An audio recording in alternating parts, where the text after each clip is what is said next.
10 hours, German troops of the 84th Corps from the Orne River to St. Malo get the order to stay on the alert. At 21 hours, the Pathfinders of the 82nd Airborne Division jump over Normandy above the Cotentin to attempt to mark 3 landing zones for the rest of the division. At 30 hours, the sirens of the Pointe-Arc battery are activated to signal the appearance of Allied bombers. At the same time, the 7th German Army has been set on alert. 40 kilometers away, Major General Maxwell Taylor from the 101st Airborne Division lands on the drop zones near Utah Beach in the American sector. At 0200 hours, until the first ships of Force U arrive off Utah Beach at 0229 hours, Marshal von Rundstedt alerts following this.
Hello?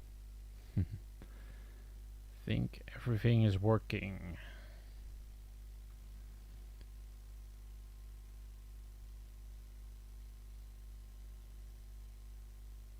E100 tank. I have a video about the E100. Lex.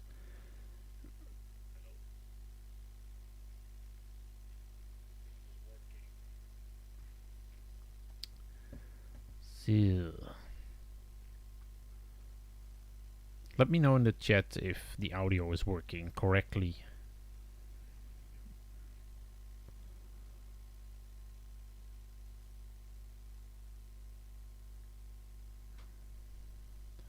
Was thinking first off to start with some history with a video I already uploaded. I'm going to show it in the live stream. I'm going to show every hour of every moment of D-Day. Thank you, Fabian. Okay, it's perfect.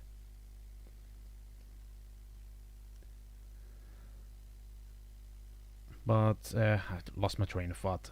I'm not going to show every hour and every minute from D-Day. Every important moment.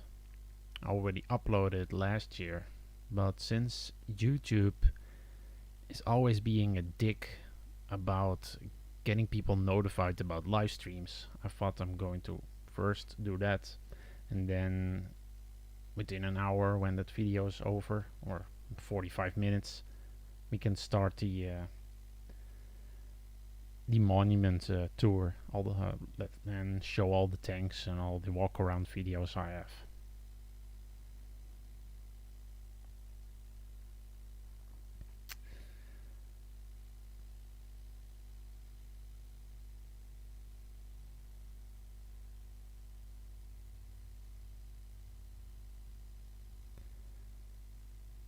So I hope you enjoy this little hour by hour video. Hope the audio works. I have to check on that for a second.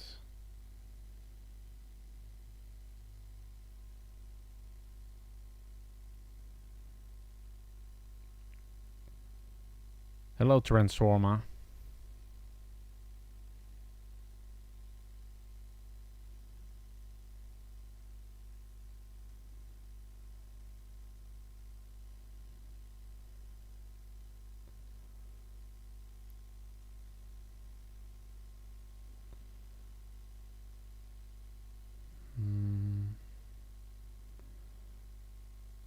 So let's start off. Germany think it.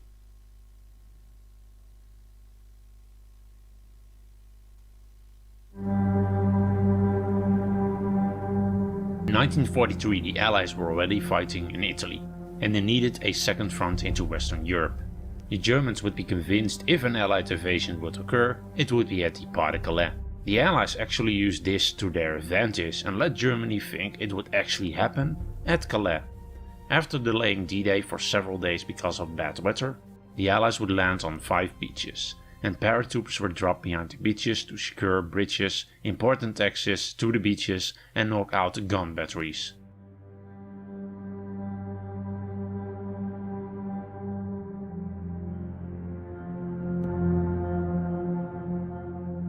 You know, a lot of people don't realize D-Day, they wrote a lot of books and a lot of movies about it. The whole D-Day was only 18 hours. We dropped the boats at 4 o'clock in the morning, and 10 o'clock at night the beach was ours. It was only 18 hours, the whole thing. People make a big spectacle out of it, you know, D-Day, D-Day. It was 18 hours, that's all it was. But we did lose 2,000 men on the beach. I said men, I shouldn't say men. 2,000 kids. We were all kids. We were all kids. We were too young to drink. We were too young to vote. We weren't too young to die.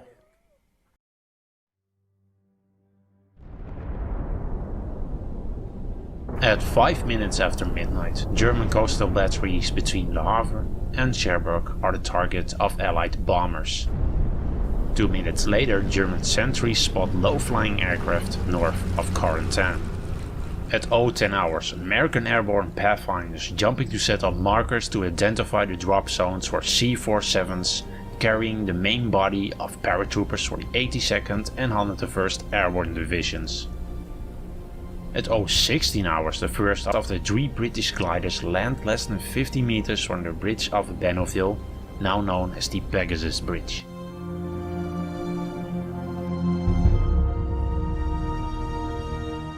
Another 3 British Horsa gliders carrying men of Oxfordshire and Buckinghamshire light infantry land just 50 meters away from the Benouville Bridge over the Orne River. At 020 hours, under the command of Major John Howard, they storm the now famous Pegasus Bridge. At 020 hours, 6 Embalmar aircraft dropped 60 pathfinders from the 22nd Independent Parachute Company on drop zones N, F and K east of the Orne River. At 030 hours, 110 bombers belonging to the Bomber Command attacked the anti-aircraft batteries at Khan Kirpak area. 2 Horsa gliders land near the Renville Bridge, now named the Horsa Bridge, for Operation Deadstick. At 050 hours, the 5th Brigade of the 6th British Airborne Division dropped near Renville. Separated from the rest of the brigade, the 6th joined the mission commanded by Brigadier Nigel Powett to capture the bridges over the Khan Channel and the Orne River. At 0100 hours, German Unteroffizier Ludwig Forster discovers the Allied Armada AFSWN-62 strongpoint. At 0110 hours, German troops of the 84th Corps from the Orne River to St. Malo get the order to stay on the alert. At 0121 hours, the pathfinders of the 82nd Airborne Division jump over Normandy above the Cotentin to attempt to mark 3 landing zones for the rest of the division. At 0130 hours, the sirens of the Pointe-Arc battery are activated to signal the appearance of Allied bombers. At the same time, the 7th German Army has been set on alert. 40 kilometers away, Major General Maxwell Taylor from the 101st Airborne Division lands on the drop zones near Utah Beach in the American sector. At 0200 hours, until the first ships of Force U arrive off Utah Beach at 0229 hours, Marshal von Rundstedt is made aware of alerts following the discovery of paratroopers, and the 21st German Armored Division is set on level 2 alert. At 0230 hours, serious fighting is taking off around Renville between the British airborne troops and German soldiers. A armored vehicle of the 1st Panzerjäger Company of the 716th German Infantry Division is destroyed on the Caen-Ouistreham crossroads in Benouville.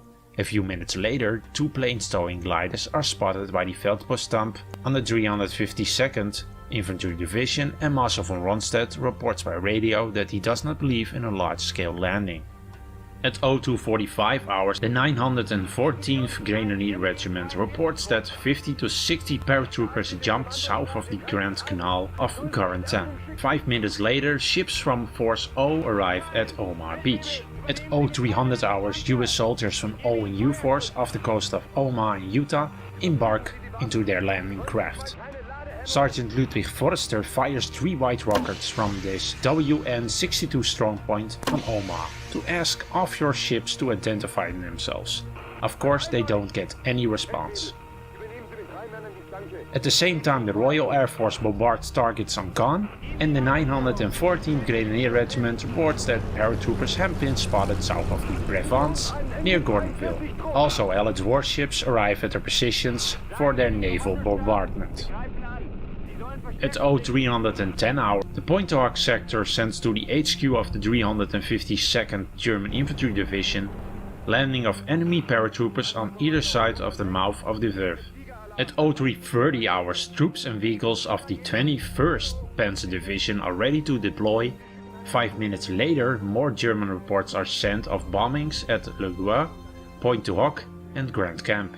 Close to Renville, 55 Horsa gliders are coming in for Operation Tonga, containing forces for the 6th British Airborne Division. At 0350 hours, at the village of Renville, British paratroopers attack German forces. 5 minutes later, at the north of Hisville, 52 American Waco gliders land as part of Operation Detroit, north of Hisville with forces destined for the 101st Airborne Division. At his will between 0350 and 0400 hours, the Waco glider nicknamed Fighting Falcon with General Pratt from the 101st Airborne Division on board crashed, killing Pratt and several on board. He will be the highest ranking Allied officer to be killed on D-Day. At 0400 hours, 52 American Waco gliders land as part of Operation Detroit northwest of St. Bellier-Glis. At the same time, the bombing by air starts on German strongpoints WN 44, 47 and 48. 04:15 hours, 4 US soldiers armed only with knives land on the island of Larch near St. Morkov, and 15 minutes later it became the first French territory a Allied force took on D-Day. At 04:30 hours, commanded by Lieutenant Colonel Ottawa, the battle for the Merville battery starts, but with only 150 men instead of the 600 paratroopers that were planned. Some without even having any heavy weapons or equipment. And an American officer that was captured a few minutes earlier by the Germans confirms the existence of small paratrooper dolls. These dolls would be equipped with explosives that would have been dropped to distract the Germans.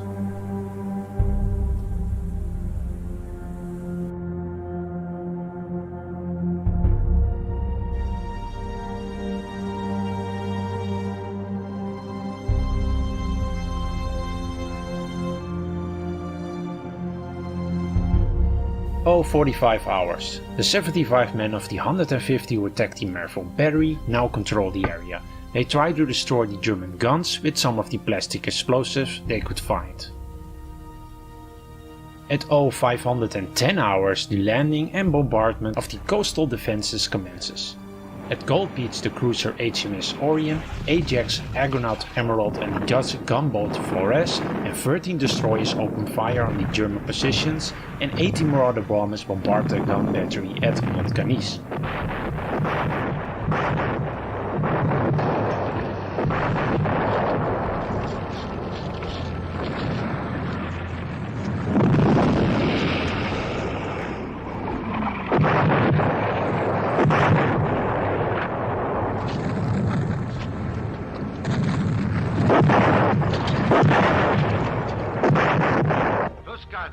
Flussgard, hören Sie mich?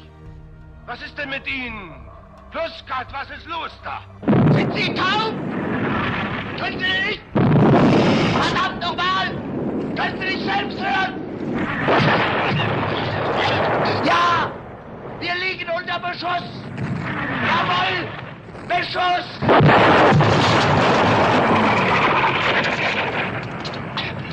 Die 5000 Schiffe, die die Alliierten gar nicht haben können, wie Sie meinen. Sie haben sie! Ja, Sie haben sie!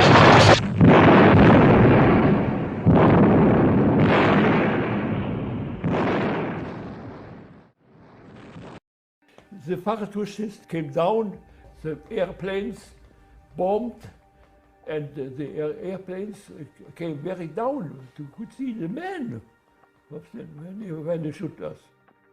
We saw already the tanks coming, and then we saw these people come. It was happy to have to shoot anymore. We didn't want to fight. At 0520 hours, German reports say the following. From the 352nd Artillery Regiment to the staff of the 352nd. Infantry Division Advanced Observers of Artillery Groups 2 and 4 report presence of noises. Naval units moving towards Pointe-au-Hoc, 29 ships, of which 4 are quite large, are observed at a distance of 6 to 10 kilometers. A number of landing craft in front port of Bessing is probably about 50. At 0530 hours on Sword Beach, soldiers of the first wave of Force S embark into their landing craft. At 0550 hours, the American sector of Omaha gets bombed by the USS Texas.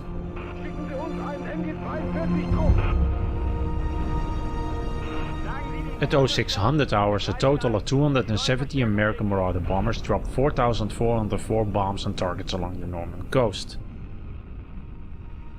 The bridge of Roman-Holm on the Dives River has been blown up by Canadian engineers from the 10th section of 3rd Paratrooper Squadron Royal Engineers, and American paratroopers were captured in Carentan. In the next 15 minutes several German reports are sent. Groups of ships sighted at Grand Cap. Bombardments are on the strong points located at Armange, Colleville and Saint-Honorine. German reports also say that St. Mary-Église was captured by paratroopers. At 06:15 hours more German reports are sent and the Oma beach landing starts. At 06:20 German reports 29 vessels, including 4 large units off Port en Bessin and Pointe-Hoc, and 4 Allied aircraft are shot down near Fort McNee. And at 06:29 32 amphibious Sherman tanks are deployed on Dock Green and Dock White sectors on Omaha Beach. At 06:30 hours, the 2nd Battalion of the 8th Regiment of 4th US Infantry Division lands on Ogouret sector of Utah Beach. At 06:35 hours, landing of the first wave of the 116th Regiment starts on Omaha Beach. At 06:45 hours, the deployment of 32 Sherman DD tanks starts of the 70th Armored Battalion. 4 sink and 28 reach the shore. Landing of the second wave of assault starts on Omaha Beach, and the destroyer HMS Wrestler hits a mine in the Eastern Task Force sector. B-25 aircraft complete placing a smokescreen that protects the Allied Armada. At 0710 hours, the Pak 43 housed inside the WN-61 strongpoint on Omaha is put out of action, either destroyed by a direct hit from naval artillery or by a Sherman tank commanded by Sergeant Turner Shepard. 1 minute later, the assault force carrying Colonel Rudder's 225 Rangers land at the base of the cliffs of Pointe-Hoc. At 07:15 hours, German reports state that the WN-60 strongpoint is severely bombed and that 20 landing craft are approaching Omaha Beach. 07:20 hours, German reports say that amphibious tanks have been spotted in the area of Vieux-sur-Mer. The naval bombardment on Gold Beach, Juno Beach and Sword Beach have stopped, and the start of landing of tanks on board LCTs from the 22nd Dragons on Sword Beach. At 07:25 hours, Sherman crab tanks land on Gold Beach, Juno Beach and Sword Beach to bind and clear obstacles on the beach. The 5th British Infantry Division led by Major General Graham and Churchill AVR tanks of the 5th Assault Regiment land on Gold Beach. 07:30 hours, paratroopers of the 101st Airborne Division seize the number 3 beach exit on Utah Beach.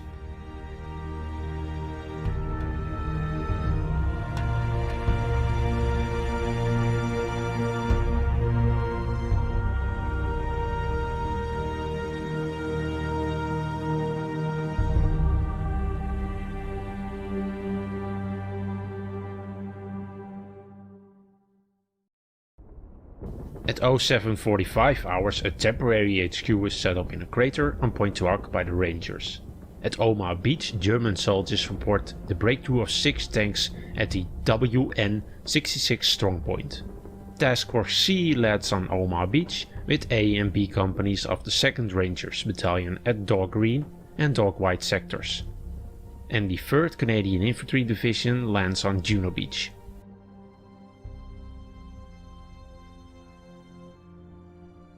At 0800 hours, 4 battalions have landed on Utah Beach. 1 gun of the Cresbeck battery is put out of action, and US soldiers reach the top of the beach at WN-60 strongpoint on Omaha Beach. Rangers who were originally to land on Pointe-Hoc land on Omaha Beach, and 5 minutes later the 3rd Canadian Infantry Division reports that Mike Green Beach area is under artillery fire. German reports say weak enemy assault at the Pointe-Hoc battery, 50 men in front of the WN-68 strongpoint in Veerville. 08:10 hours, on Omaha Beach Sherman DT tanks that were going for Fox Green have sunk. Number 91 landing craft also sunk on Omaha Dock Green White sector. In the next 10 minutes the following happens. Radio transmissions come in that the Veerville battery has been destroyed, and German reports come in on the Pointe-Hoc saying that the enemy is climbing the rock walls. At 0:20 hours, the 7th Battalion of the Green Howard 69 Infantry Division of the 5th Infantry Division land on Gold Beach, and number 4 Command of the 1st Special Service Brigade land on Sword Beach. In the next 10 minutes the following happens. Omaha Beach receives artillery fire from the Macy batteries.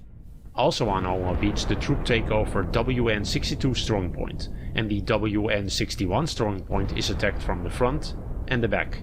At 08:30 hours on Oma Beach, the landing is stopped due to lack of space on the beach. The Germans think they are winning the battle and counterattack the WN-60 strongpoint. And the first HQ is established on the beach by General Kota. The bridge at Vardenville on the Dives River has been blown up by the 1st Canadian Parachute Battalion. At 8:35 hours on Oma Beach, the Americans captured their first prisoners. German reports show that between 100 and 200 soldiers have penetrated the defense at Colleville and that the battalion has reinforced the German defense positions. At 8:45, German reports show that the WN-7 strongpoint fell into enemy hands and that the W-62 was destroyed and 3 tanks passed through the WN-66 strongpoint. And reports come in from Sword Beach that the Royal Marines Commando 41 has landed. At 8:49 hours, reports from Oma Beach, the American 116th Infantry Division is blocked by heavy machine gun fire and calls for artillery support. 08:57 hours on Gold Beach, German reports come in. 30 enemy tanks landed between the WN-35 and WN-36 strongpoints.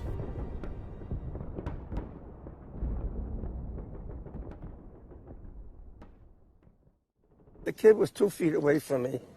Was not so lucky. The machine gun took his helmet off and part of his head. He was crying. Help me. Help me. And he fell at my feet. I couldn't help him. I had no morphine. I couldn't even help myself. How could I help him? I didn't know what to do. So I started to pray, and I think the prayers calmed him down a little bit. But he's on my feet, and he's crying, help me. He's crying, Mama. So I reached down, and I touched his hand. I didn't want to die alone. He squeezed my hand, and he died.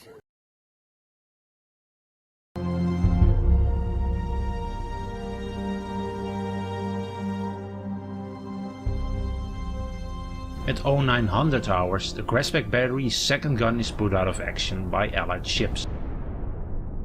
The Rangers repulse a counterattack led by the 1st Company of the 916th German Infantry Regiment on Point Rock. The WN-60 strongpoint on Oma at the Fox Red area is taken out by the 1st US Infantry Division, making the F1 exit open. At Sword Beach, the bunker under the casino in Questerham is stormed by survivors of the Kiefer Commandos. In the next 10 minutes, the following happens. At 09:05 hours, Canadian soldiers report that the situation is excellent at the Mike Red area on Juno Beach. At 09:10 hours, Rangers on Oma report and request support from demolition teams, because the tide is rising rapidly and that the beach obstacles have still not been demolished. At 09:15 hours, the 352nd German Infantry Division report the loss of strongpoints WN-65, 68 and 70. The railway bridge over Barres on the Dives River has been blown up by the men of Lieutenant Schaeff. In the next 15 minutes, the following happens. At 09:20 hours, General Abneu orders the ships of Oma Beach to set up a new naval artillery barrage on German defenses, at the risk of killing American soldiers. At 09:20 hours, German reports say that about 30 enemy tanks are moving south towards Meuvenes. At 09:25 hours on Gold Beach, and amphibious support tanks requested by Commando Kiefer arrive in front of the casino bunker at Sword Beach and open fire, allowing the French commandos to storm the position. 5 minutes later, the casino has been taken over. A little status report here. In records, they always talk about the casino assault or the casino building. In reality, there wasn't a casino building anymore. The Germans demolished the building around the beach area for a better viewpoint. The only thing left of the casino was the foundation, and on top and into that foundation were several bunkers built, which had a great vantage point. At 09:30 hours on Gold Beach, the Germans report that WN-35 and 36 strongpoints are destroyed, while the guns of WN-40 destroyed 4 tanks and 3 landing craft. At the same time, around 10 to 12 German Focke-Wulf fighter planes attack the beach. The town of Berniers at Juno Beach is liberated by the men of the North Shore Regiment and the Queen's Own Rifles. At the same time, the town of Hermeville at Sword Beach is also liberated. At 09:45 hours, reports come in that Utah Beach is cleared of all German forces. The second artillery barrage on Oma Beach comes to an end, and German armored vehicles are spotted to the north of Caen by the Royal Air Force recon planes. At Oma Beach, 2 US destroyers approach the shoreline to support isolated groups trying to get out of the beach. And 200 soldiers of the 1st Battalion of the 116 regiments climb the cliffs and reach Vierville-sur-Mer. Other American troops destroy the WN-64 strongpoint, and on Sword Beach the British soldiers of Commando No. 4 reach the port of Prestera, where the German defense is mostly concentrated. At 10:12 hours, the following German reports are sent. On Oma Beach, WN-60 still holds. WN-62 is still in action with a machine gun. But the situation is critical. Elements of the 1st and 4th companies counterattack. 10:15 hours, the WN-62 strongpoint and the 2 76mm guns are destroyed by naval artillery on Oma Beach at Colleville-sur-Mer.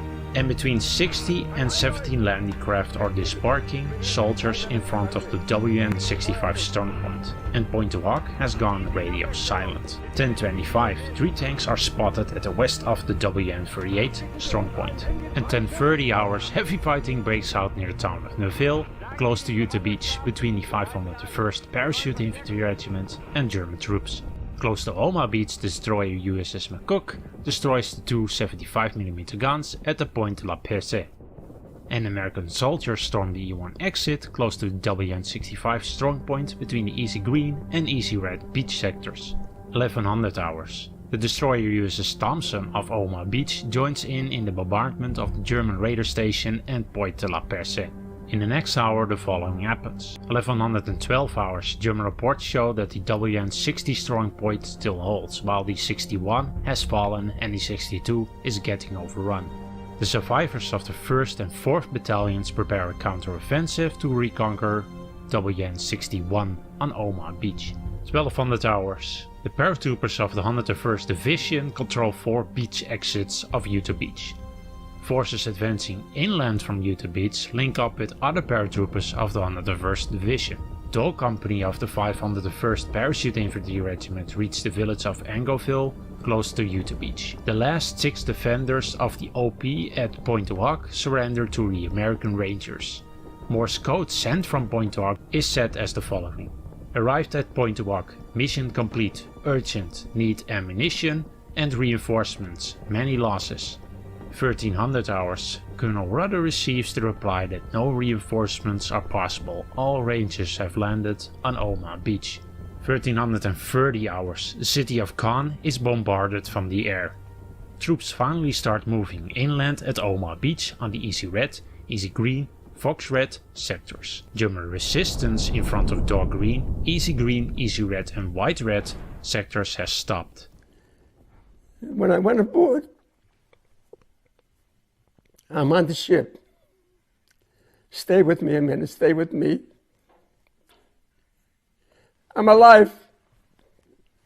I'm alive. And I got to make a decision.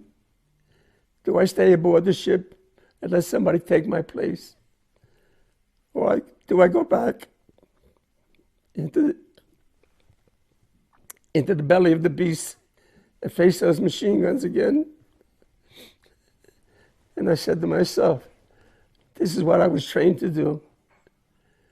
And I made 15 trips. And they told me I didn't know that. They told me we made 15 trips with my boat. The PA 2628 made 15 trips. So then I had to be interrogated. There was a naval officer and a sergeant. He had a lot of stripes on him, great big sergeant. He put his hand on my shoulder. He said, son, that hand was like a hug. I needed a hug. 1413 hours, the destroyer USS Harding opens fire on the bell tower of the church of Vierville-sur-Mer. In the next 47 minutes, the following happens. 1425 hours, the town of Paris-sur-Lerdan, south of Sword Beach, is liberated by British tanks. 1430 hours, German artillery barrages preventing the rescue of injured rangers from Pointe du Hoc by lifeboats of the USS Barton. And the German 21st Panzer Division launches a counterattack against the British forces on the eastern flank of the invasion area. 1500 hours. 2 American destroyers approach the shore to support the landed troops on Omaha Beach, and the German 916th Grenadier Regiment counterattacks the American advancing units at WN 62A, 62B and 64 strong points. 1530 hours, German troops abandon their post at WN 62 strong point, and the port of Questerham is under control of British forces. 1700 hours.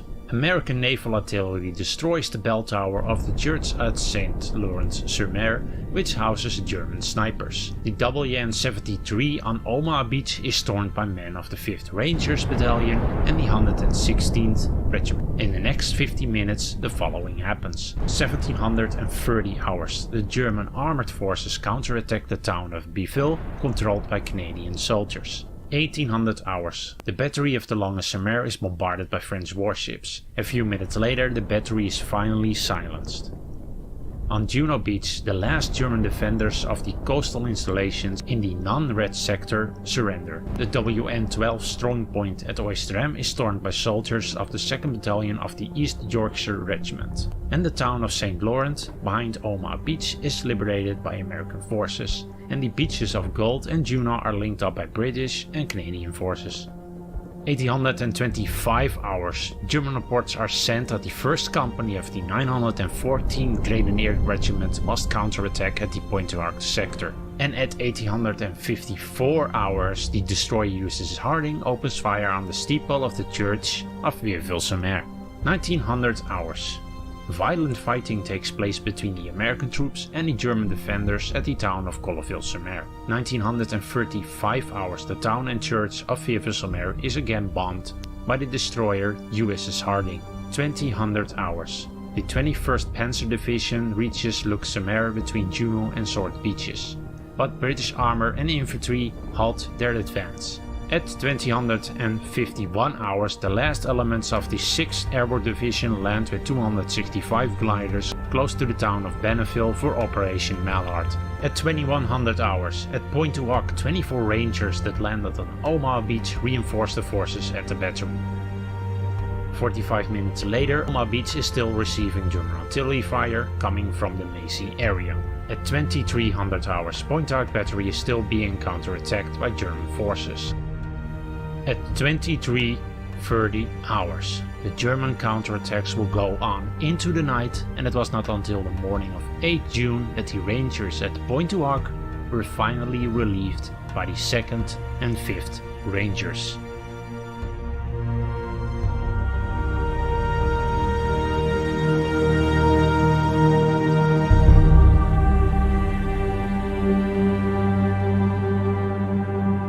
D-Day +1 has now begun. The Rangers will fight into the night, and it will take several days until these units will be relieved. At the Pegasus Bridge, the paratroopers will have to hold their positions until 01 hours on D-Day +1, and the last of the exhausted troopers will withdraw from their positions at the Pegasus Bridge. Omaha Beach will turn out to be the most bloodiest and hard-fought beaches on D-Day, and on D-Day +1, the beach will still receive artillery fire, but it was still prepared as the supply area it was planned to be. But it would take another 2 days to achieve the original D-Day objectives. Several gun batteries which were shelled on D-Day would surrender the next day, like the battery at Longue-sur-Mer, the battery at Asheville, but Macy would still be in German hands until D-Day +1. The Merville gun battery, which was fought over on D-Day, was recaptured by the Germans, and on +1 it was attacked by British commandos. This attack will fail and the commandos will suffer heavy losses. The Allied forces will never succeed in retaking the battery, and it will stay in the hands of the Germans until 17th of August, when they retreated from the area. At Utah Beach the situation was quite different, and the Allied forces started moving inland on D-Day +1. and some paratroopers fighting in the area for 2 days would be relieved on D-Day +2. The original goal of pushing to the north towards the port of Cherbourg failed, but most of the success of Utah Beach was because of the bad communications between the Germans and the overcomplicated command structure, and that would probably count for the whole of the Battle of Normandy.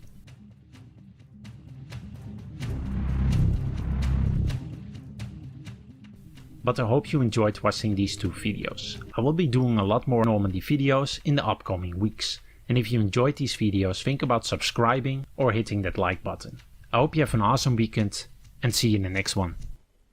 So I waited and I waited, and all of a sudden there was a lull. They had to change the barrels. And I dropped the ramp, and this time I got 8 guys on the beach. Of course, they were cut down.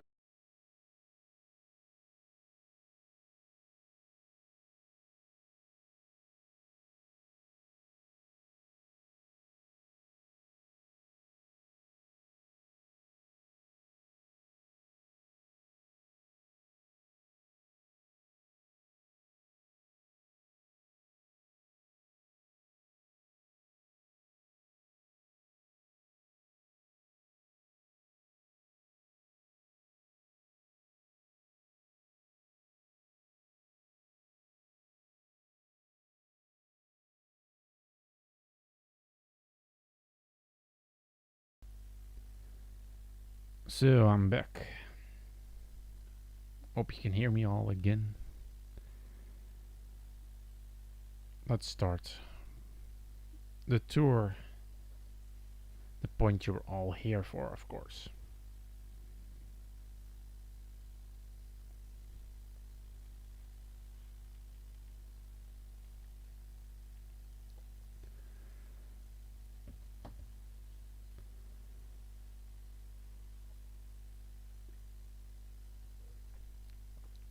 So hope you enjoyed that hour by hour view. Let's start with the video.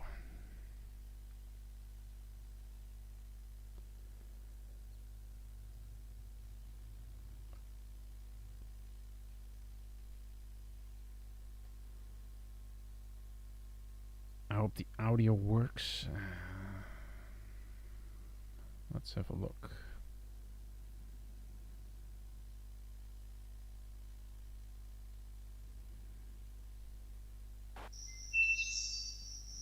Let me know if it's too loud. You can't hear me. Hello, Cody. You're back again, I see. Just in time for the tour.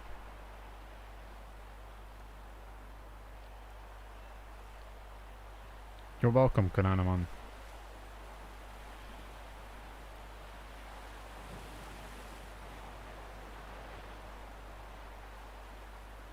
Hi, Fabian.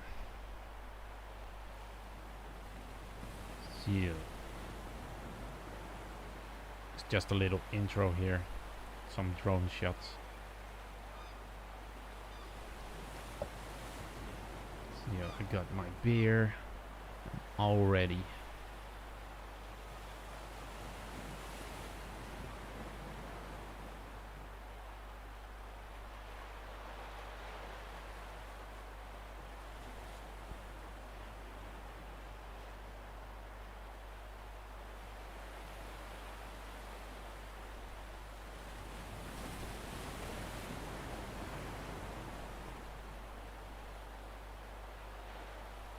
Hill 112 with the Churchill tank.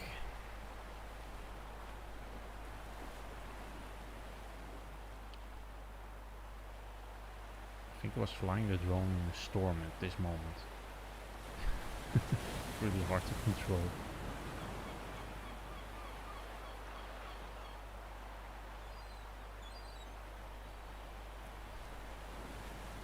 Thank you, Kananaman. I hope so too. Nee, the candy Churchill tank here. That candy color.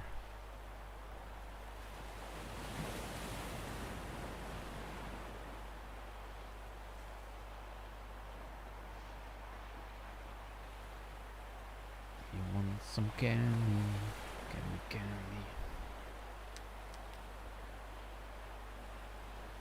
And Monternal.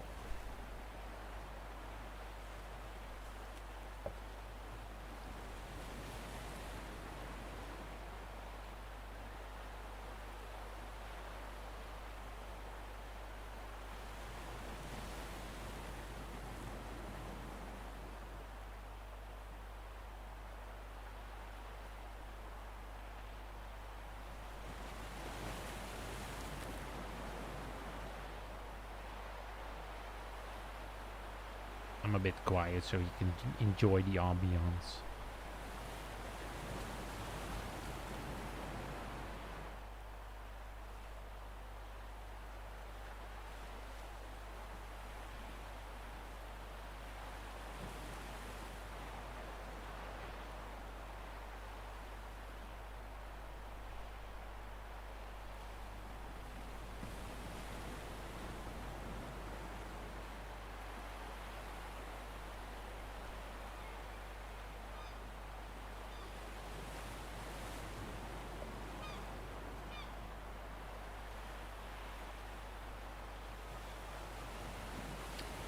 So, Utah Beach WN18 and WN19. The regiment monument and the World War II museum. Quite a generic name for a museum for some sort of odd reason.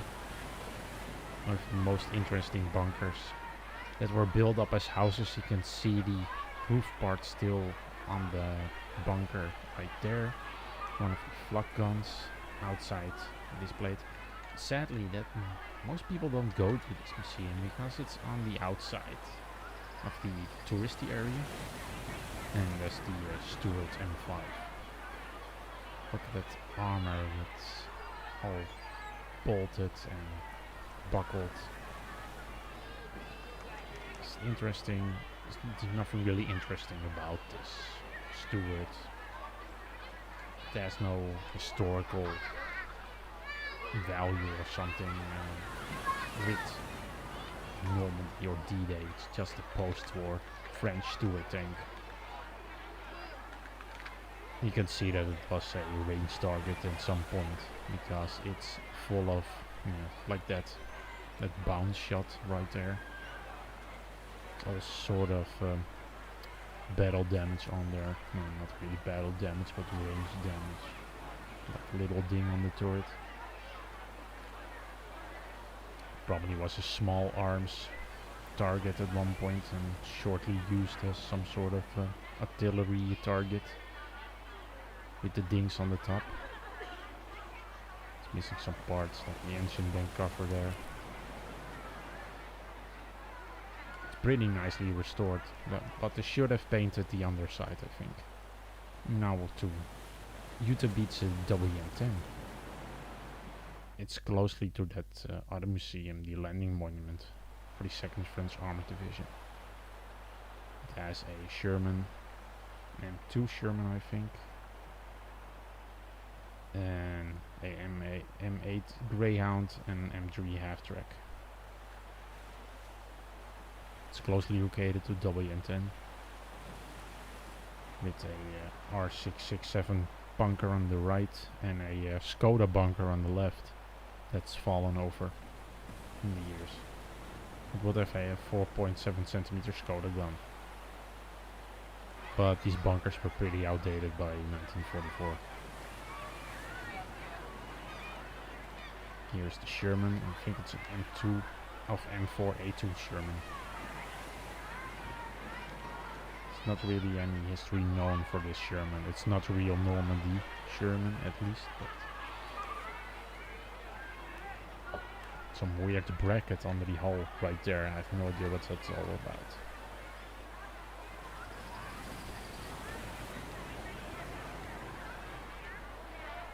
David, you're asking, what is your favorite tank? Love the channel, hope it gets the attention it deserves. Thank you, David. My favorite tank, I enjoy looking at Argo tank for some odd reason, and Japanese tanks in general.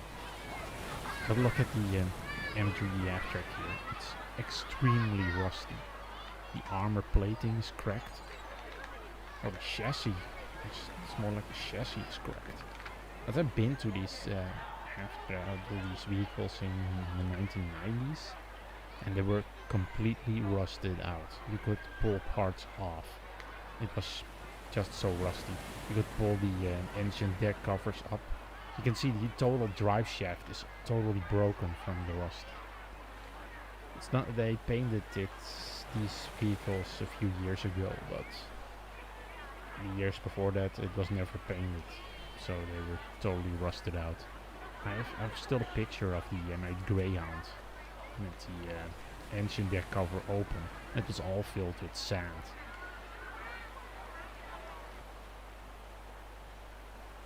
Even the spring leaves, like you saw there, were all broken.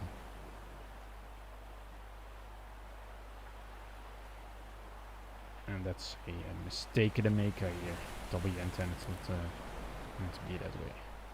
It's Utah Beach, but the other side, it's WN5.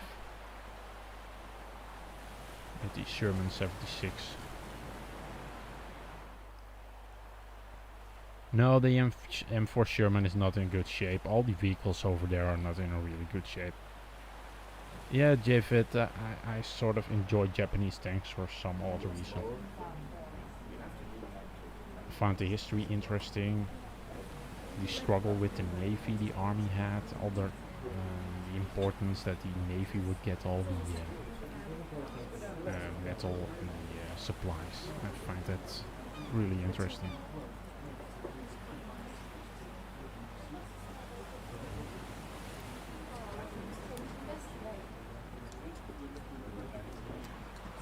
Still part of WN05, and this is the Sherman tank, the Utah Beach machine. This one, every vehicle in Utah Beach is deteriorating, rusting away. Nobody's really giving them any attention or cleanup or regular cleanup at all. That's probably the community in Utah Beach or the government over there. They don't really pay attention. This tank is of course owned by the Utah Beach Museum, so they can't really do jack shit about it, but yeah. It's the same thing for that LVT2 over here. All the rust damage you see on there is because the museum let it rot away outside for 20 years or so. There were original 2 of them. 2 LVTs landed on Utah Beach to help with supplies, and they were placed outside of the museum after they were abandoned by the Americans. And the museum just let them rust away. Didn't do any paint jobs or anything. I can remember that it was restored with plywood at one point in time in the 90s. And that the engine was totally on the floor of it. I don't think even this one has the engine anymore because it was just rusted away.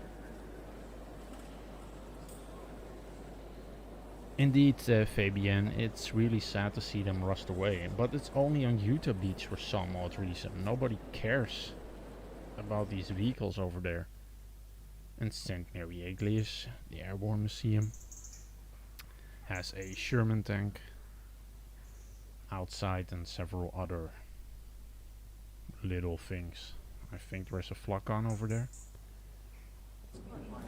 If you see my video, my review on this museum, this is my favorite Normandy museum. A fake R-35 tank, no. The Germans attacked the paratroopers with remote tanks at one point.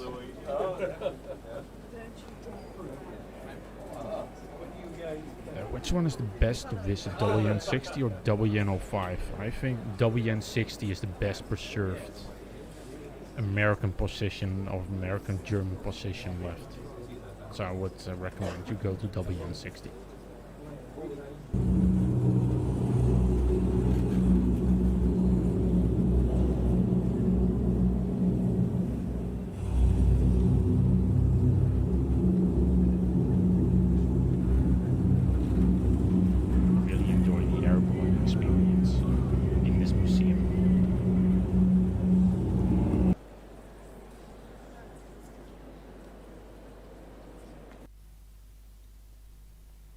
There's the Sherman. It's a M4A4 Sherman with an M4A3 turret restored. It probably was a range wreck at one moment because it has all these scars on the side.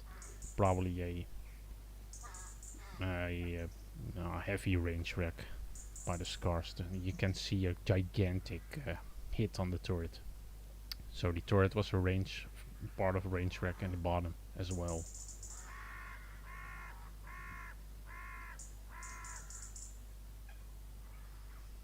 The underside behind the suspension, you can see a lot of battle damage or range damage, like this hit over here on the turret. It's patched up, but you can still see it. And the 19mm flak gun, and the Church of St. Mary English. And moving on to Dead Man's Corner.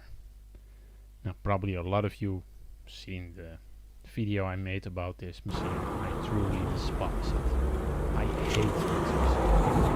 It's just a lazy money grab. I have nothing positive to say about it.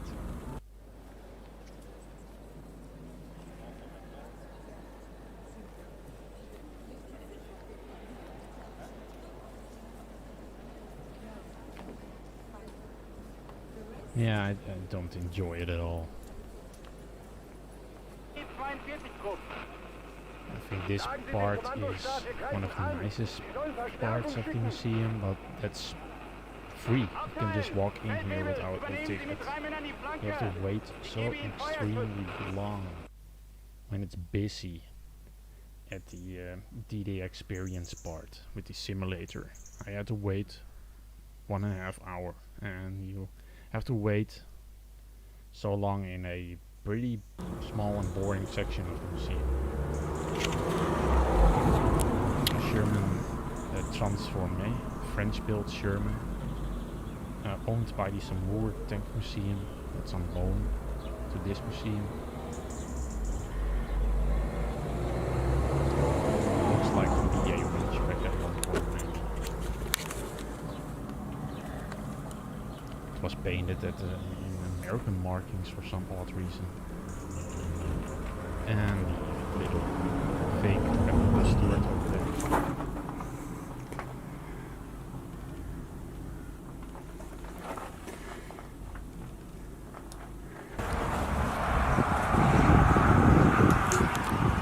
Vivian says you're renting Tiger 2 in the Switzerland Museum. The Tiger 2 from the 2 Museum. You can... I knocked on the little tank. I had doubts. I was looking at it and I think, this looks a bit fake. So I knocked on it and yeah, it was pretty much established that it was fake. But the history of that is pretty interesting. So yeah, you don't really get that history in the museum. It's just a big money grab. It's an annoying simulator of theirs.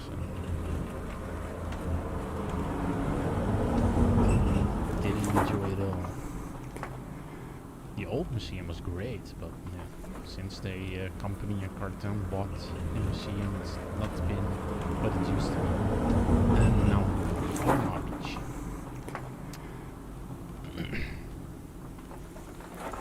With one of the rusty Shermans, and it's not really rusty; it's just surface rust. But yeah, you see that it's all shiny. They spray it with oil or something so that it doesn't rust anymore. I call it, it's the rusty Sherman, but not really the rusty Sherman, because it doesn't really rust.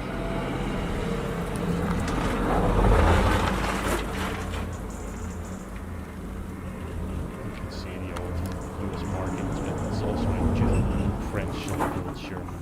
Post-war Sherman and Sherman Transformé. And Pak 43, which once stood on Omaha Beach.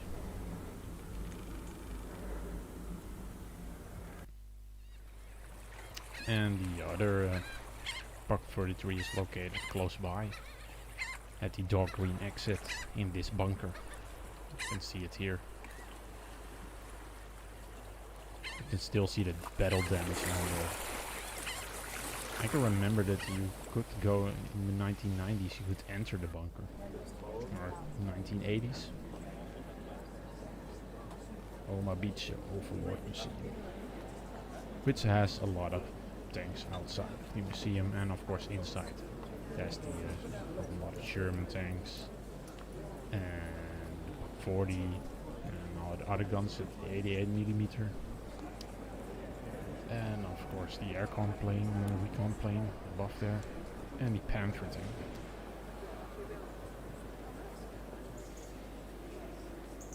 Some of the tanks outside, the M10 and the Sherman.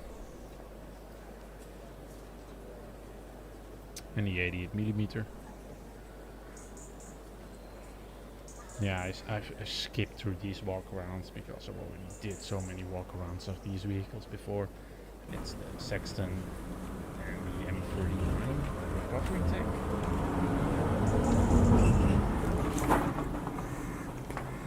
And there's the ISCO man outside of my window. I know it's warm, dude, but can you go away with your copyrighted music? Hope you don't hear that.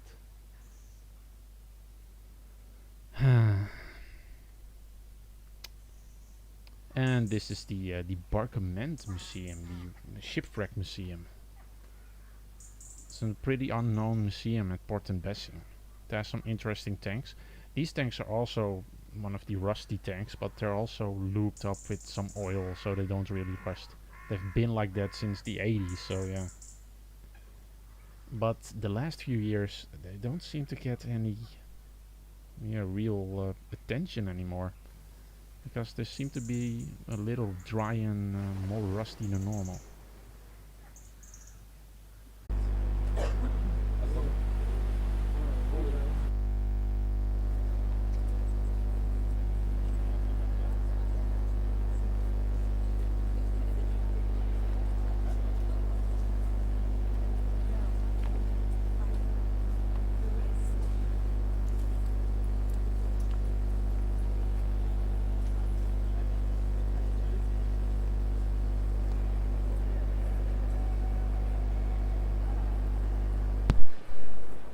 I think I'm back.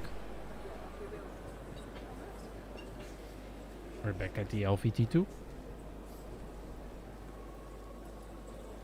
Hello, hello. Let me know if I'm back, people.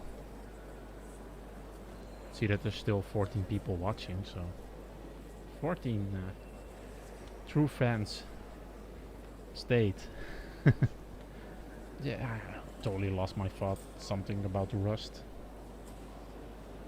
and the LVT2, and that they don't really upkeep any vehicles on the Utah Beach sector. Hey Cody, you're still here. Thank you for letting me know. Yeah, I'm back at St. Mary Église. We already seen this part, but I'm scared to mess with it. Stupid copyright problems I had. At first I got a copyright strike from my own video that saw my video, and yeah, if you live stream a video on YouTube or something else, you will get a warning for copyright infringement. And when you get a second one, they just kick you out of your live stream. And I think the second one was that stupid high school man outside of my window. Because they saw copyright material. I don't know if you guys heard the song playing outside of my window. Yeah. I think it was that one. The tour is too loud.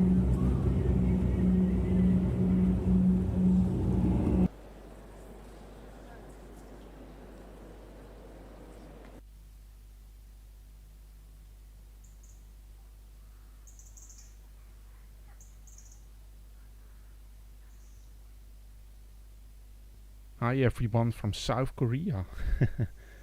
Hello my South Korean friend.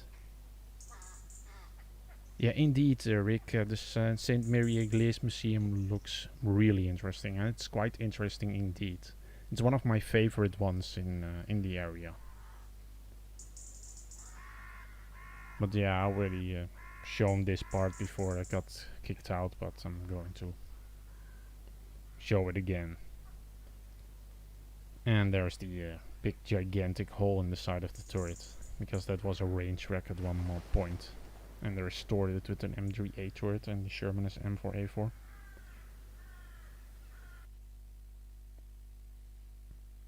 And again, Dead Man's Corner, so I can rant more about this pathetic excuse of a museum that's totally overrated. Yeah, no, I hate this museum.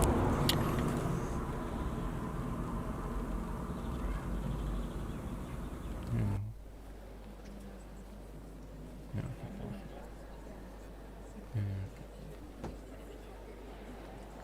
Nee.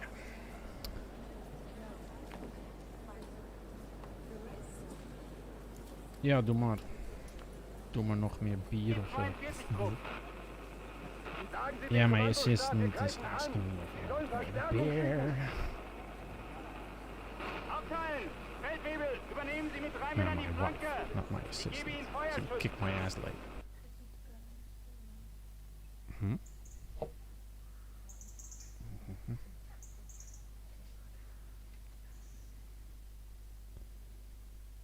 And there's the flak, idiot. I think this is a Spanish flak. Spanish built flak, because it has some weird welding or cutting lines on the barrel. And most Spanish, if you import a gun from Spain, they cut everything in the breech. Like a gun barrel in the fittings for the breech, and where the gun is hold hold to the body, the main body. That's also cut. There. Yes. Awesome displays, indeed. This museum is a really nice museum, but I don't enjoy the experience. The simulator is awful. It feels so cheap and theme parky. I don't enjoy it at all. It's just fake, like this tour tank. But the old museum part and the old museum in general, before it was taken over by the company in Carentan, is quite good and quite enjoyable. Indeed, they have a lot of false in the archer equipment, but somebody told me that a lot of it is also fake. So yeah. But I don't mind the fake stuff at all.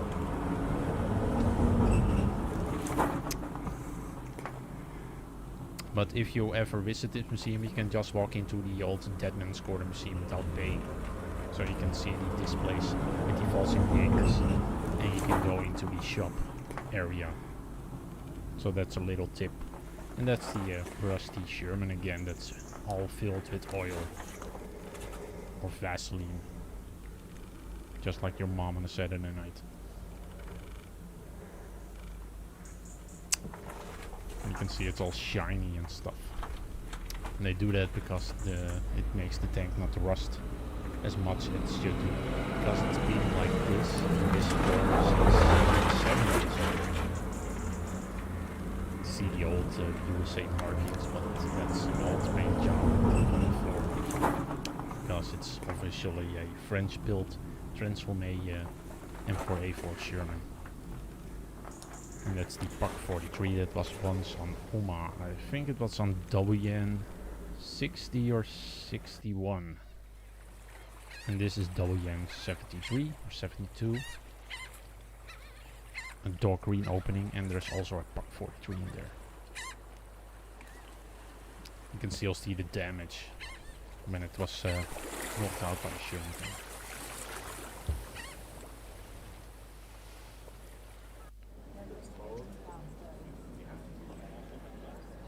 Oma Beach and the Overlord Museum.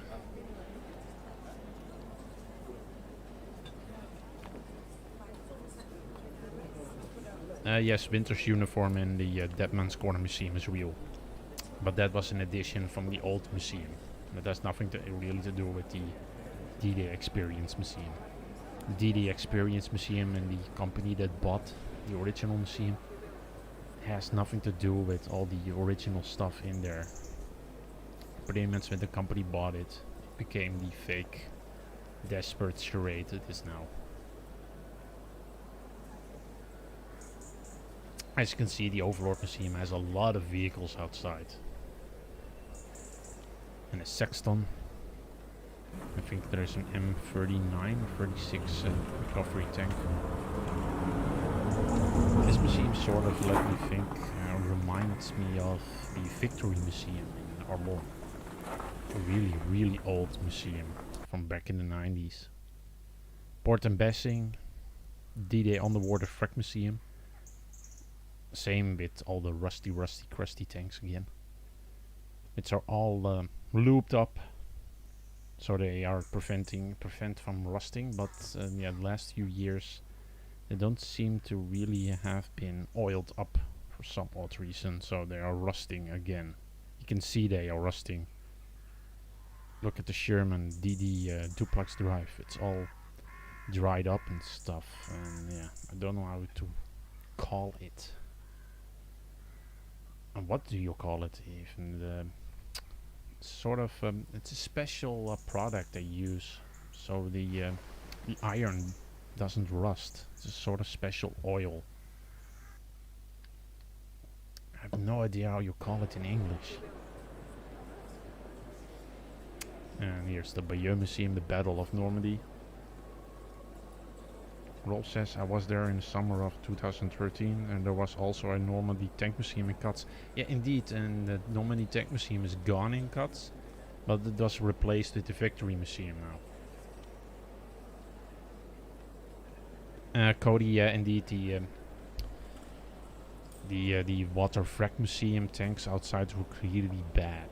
They did look better when they were all oiled up, and they didn't look rusty because they were, yeah, recovered from the ocean sea, so they are treated with a special oil and they look all shiny.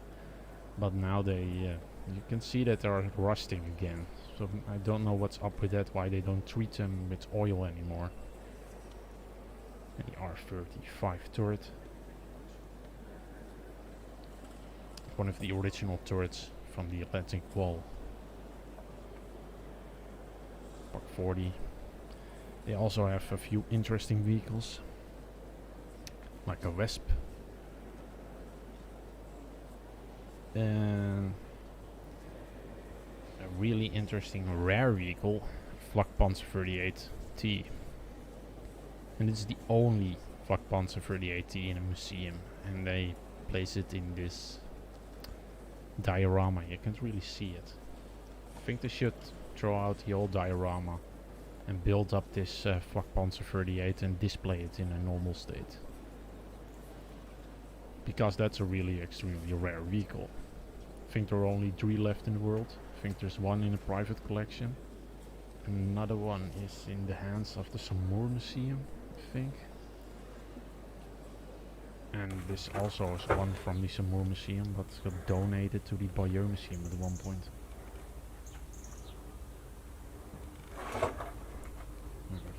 G14, build up as opposed of a World War II Jagdpanzer. All sorts of vehicles outside. And then they have a crocodile, Churchill crocodile tank. With the nozzle still attached for the trailer, for the fuel trailer. And extremely rare twin flak guns. And back to now, heading off to Orange Gold Beach.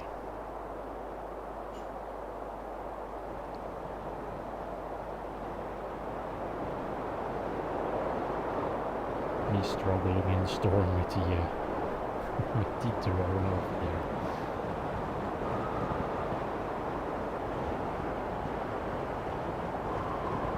I think it was gigantic storm. It was 4 kilometers peripheral wind at the moment, and I was so stupid to fly my drone with that.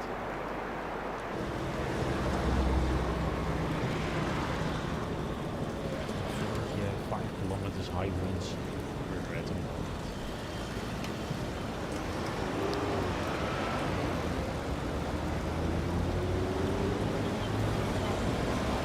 Don't know if they have Skolens running on the roads. I don't think I do. Can be mistaken, but I don't remember a Skolen.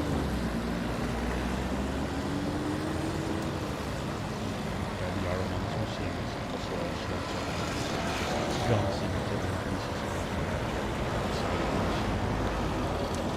Piece of the Mulberry Harbor, bridges, and a flak 88.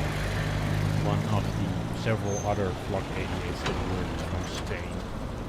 All these flak 88s that came from Spain were actually from our Orange Museum.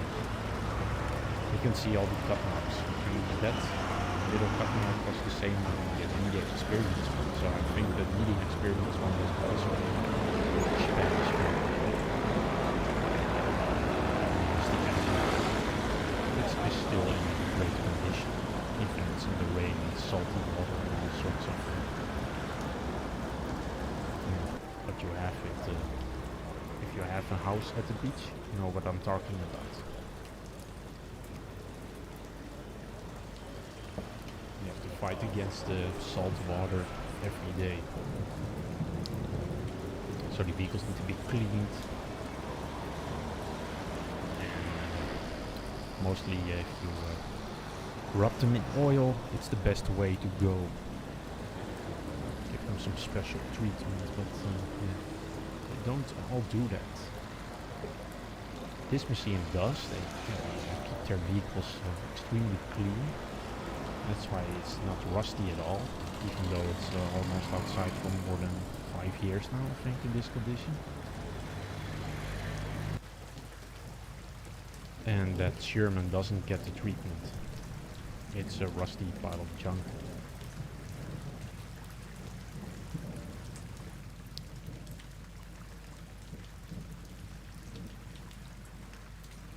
It's another M4A2 Sherman, a post-war built Sherman again, a French post-war built Sherman. It's not the real Barry Outback, because there was a Sherman M4A2 in the French army during World War II that was named Barry Outback. I have no idea why this Sherman is named Barry Outback. I don't think it has any connection with the D-Day or the Normandy landing, but yeah. And it has all these weird sort of holes from when it was a range wreck. I have no idea what for modern ammunition would cause those little holes for some odd reason. It's peppered with them on one side.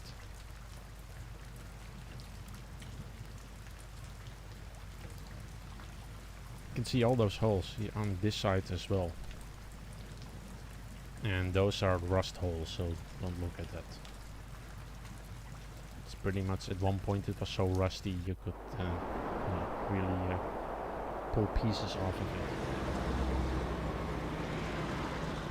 And the 25 pounder Sexton self-propelled 25 pounder gun. But very similar. This one is a really good example. If you keep your tanks clean, treat them well, rub them with some oil, they will not rust and last forever, because this thing is outside for more than 20 years. And it looks brand new. Even the tracks are unpainted and they are not rusty. There's a little surface rust on there, but it looks perfect. And the stupid part is the top part is not even closed off, so the rain goes in there, and the inside interior is all great as well. Also an interesting one is the Tortoise ammunition carrier right here. And we use those to have extra ammunition on the beach. That's what was made especially for the Centaur tanks or Sherman tanks, which would pull them onto the landing craft, would drive over them, and would hook up on the back, and they would pull them onto the beach. But there's extra ammunition for the machine guns and extra ammunition for the tank. As you can see, it's not really that rusty.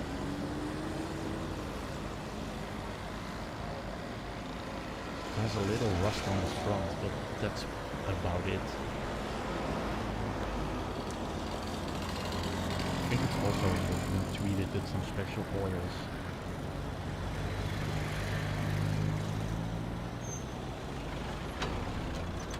Have a great day, Fabian. Bye bye. And enjoy your food.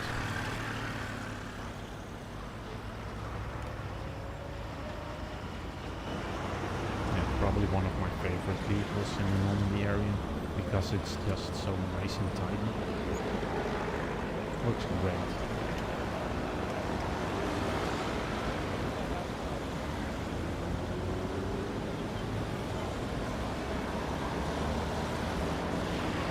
It's not rust that you will see there on the wheel. That's oil dripping out of that oil, how do you call it, nipple? To apply some oil to the bearings in there.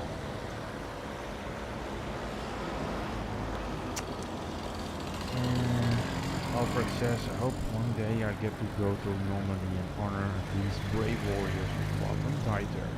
Your memory will live long in my heart and mind. God bless you all who fought that day.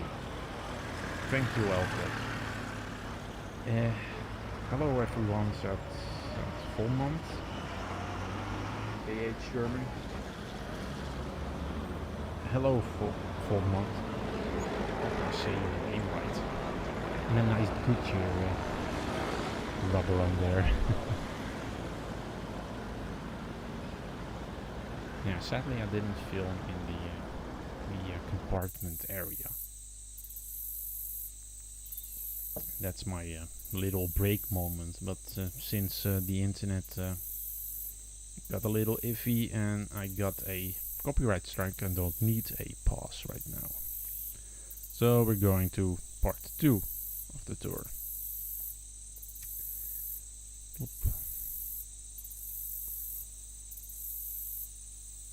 The Churchill AVRE tank, the carpet layer one, nicknamed One Charlie, at Grey-sur-Mer.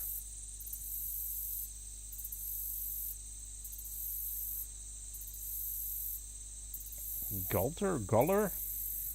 Sorry man. Hello from Manche, Normandy. Hello from the Netherlands.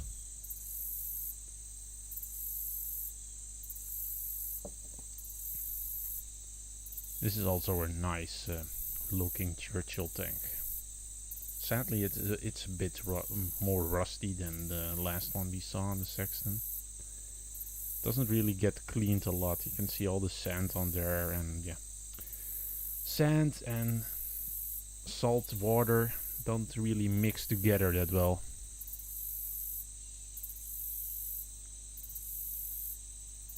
You're welcome, Voltmont. Glad you enjoy the videos.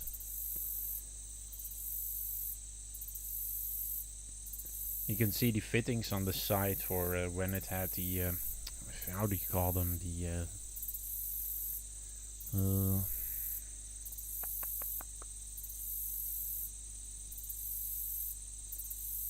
I've got the name of those. What I've had mats and fittings on the side to lay mats on the beach, but it has a special name for it. It was a Harbert Funny system. But interesting story. This AVR landed on Juno Beach, and it slipped into a crater filled with water, and the crew bailed out, but not all of them made it out alive. Only Bill Hawkins, the demolition NCO in the RV, and George Dunn, the driver.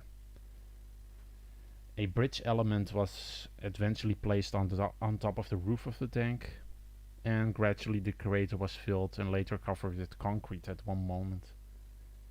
The tank was later found in 1976 and buried under the sand and recovered. It was then restored by the French Army workshop in Caen and put on display on a concrete pillar by the beach exit road in 1977. The nice thing is that Bill Hawkins and George Dunn visited the tank after it was done. You can see actual pictures of them with the tank. It's pretty nice when old crew members get to see their old tanks again. But you can see how rusty it is. It's pretty sad. If they keep this tank clean, just send a crew of people every 2 weeks to this tank to keep it clean. It will not rust. You don't have to pay thousands and thousands of money to tow the thing away and repaint it again.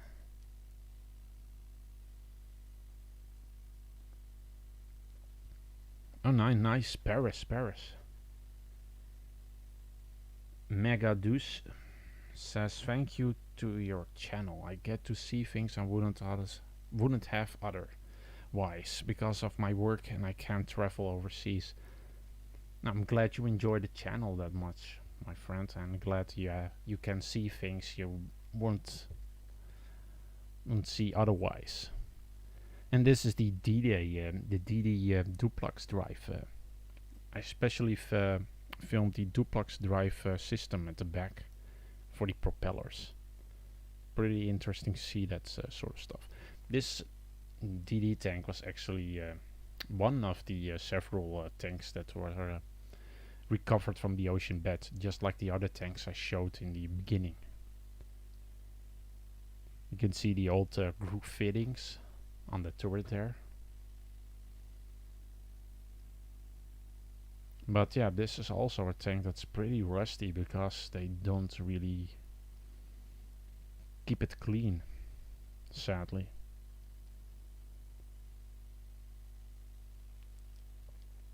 Look at that, man. The old track is breaking. If you just keep it clean and loop it up, it won't rust that much. It can easily stand there for more than 20 years without even rusting, but yeah.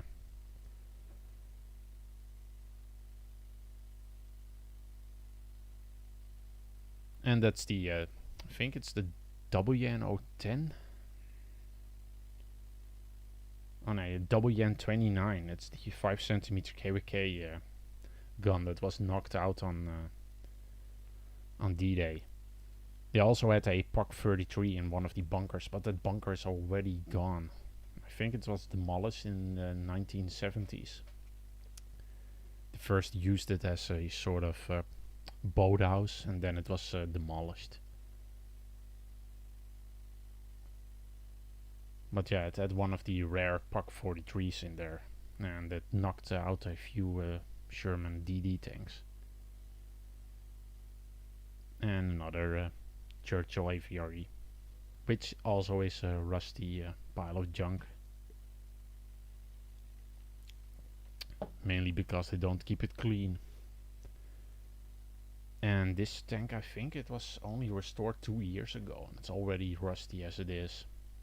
And the stupid thing is, the last time they let it rust that way, all the skirts and all the other parts were all rusted away. So most of the parts you see here are plastic. The skirts are plastic. A lot of things are plastic on this thing.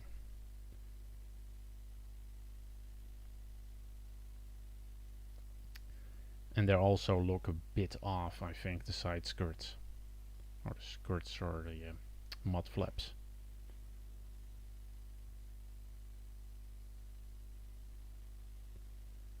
Sad to see a tank rust this way, because yeah, it's so pointless.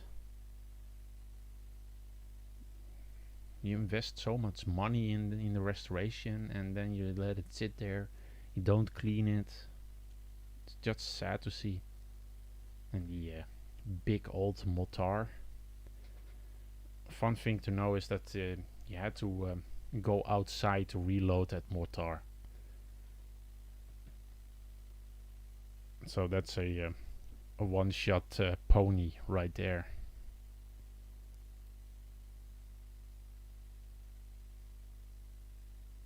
Volmat says, I actually visited the Colleyville American Cemetery and the Khan Museum when I was 16. Like you, I'm fond of World War II, to the point I have a Jack Black Pant. Okay.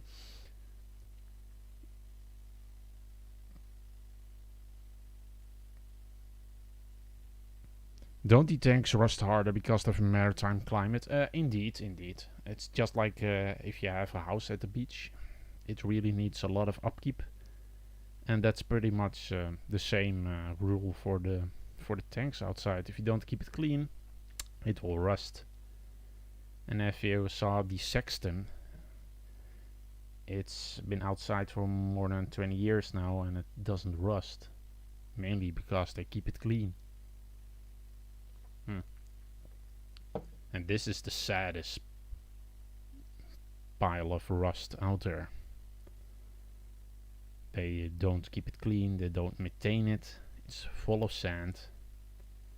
And it's almost, I think it's more than 50 years outside now without any maintaining it. And you can see how it is now. It's one big pile of rust. Now, most interesting, this is not an original Centaur tank. You can see all the fittings on the top engine deck there. Those were for the side paneling, because this is an actual dozer tank. The top turret would have been removed on a dozer tank. And yeah, for this restoration they placed a turret from a Centaur tank that was from a scrapyard.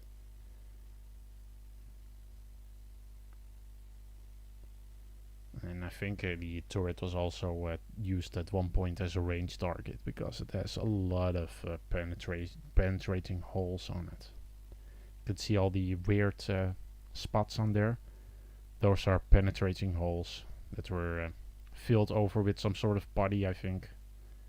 And because the tank is deteriorating and decolorizing from the sun, you can see that you can see those black spots on there.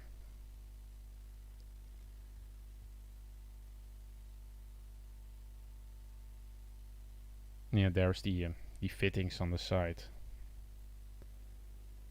You can see that the armor is all bent. There's several of these gun marks and a bump on the other side because the shell went right through and bumped the other side of the blade. You can see a modern ammunition scar on there. It just penetrated right through. And the old signs for the Churchill tank that was once stood here. It's now in England in a museum. The Churchill tank that once stood here. You can see all the sand on the tracks. It's so pointless. Just clean it. It's one big pile of rust.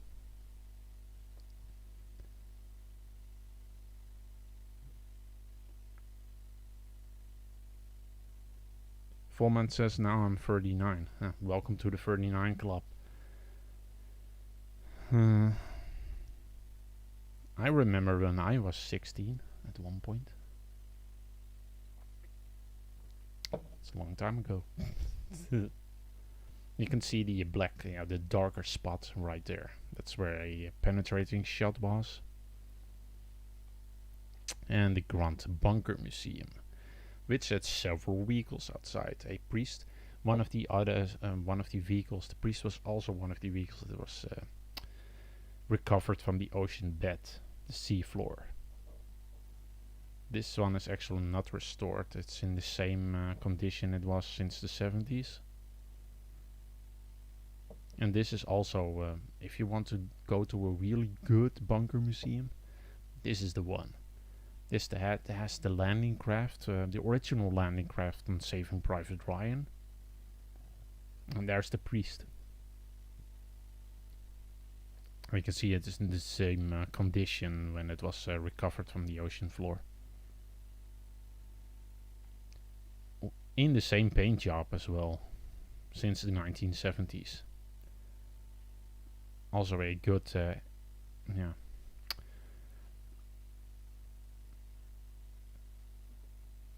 And the M5 Stuart, an ex-post-war French M5 Stuart. It's not an M5, it's M3. M3A3. And this is the landing craft from Saving Private Ryan. It was actually restored for the movie and then used in the movie. Actual floater. And then was dumped at some scrapyard. And for some lucky reason the museum got a hold of it. And that's an M16 half-track with it would usually have the gun mount on top of it. Ex-post-war French army, of course. You can see how rusty it is on the bottom. Doesn't seem that the half-track gets much love. Not like the Stuart gets in the M7 Priest for some odd reason. Yeah, probably get restored in 20 years or so, but yeah. They probably have a lot of volunteers who doesn't want to restore a thing like that. Would be a lot of fun to do. But yeah, it's just a waste of money. If you already restore it, just keep it clean and it will not rust as much as it would do if you just let it sit there and collect sand and moisture. Just like the Stuart tank and the M7 M7 Priest over there. They maintain it, they keep it clean and it doesn't rust.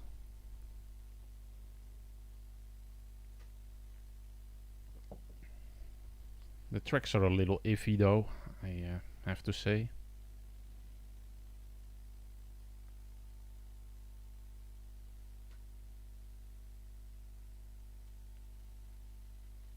And this is already bad. You can see the sand on top of that. They should already clean it already. But yeah.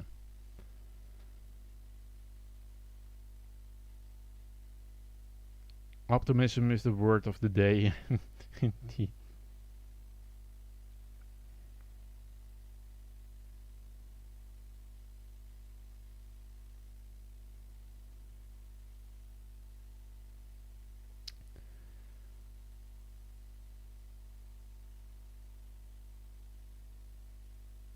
It would be really nice to restore some of these vehicles. And yeah, this is the Pegasus Bridge with one of the original Centaurs. The only, I think. Now there are only 2 original Centaurs, D-Day Centaurs left in the world. And this is one of them. This one was actually landed on, I think it was Gold Beach or Sword Beach. I have to check that. It was Sword Beach. It landed between Hermanville and Lyon-sur-Mer. It gave fire support to the troops until they broke through the fortifications and moved inland. It was eventually hit by mortar fire. It didn't really do much, the mortar fire, until one hit the engine deck and it was set on fire and the crew bailed out. The remarkable thing is that the tank actually survived because it was too much away into a field and on the property of a farmer, and that's probably why it survived the scrapper for so long. It was recovered in the 1970s and restored and placed next to the original Pegasus Bridge outside the museum, and it was restored again in 2014. This was also one of the tanks that was completely rusted away. But as you can see, they did a great job in restoring it. You can see the radio box on the side here, 2 of the radio boxes, so that the crew member outside the tank on the landing craft could zero in and talk to the crew inside, and they could zero in on targets on the beach. That's also why the markings on the turret are for. They could pinpoint precisely where targets were and where other turrets were pointing on landing crafts, on sea. And that's an M16 half-track again. Post-war, French. And you can see the quad right next to it.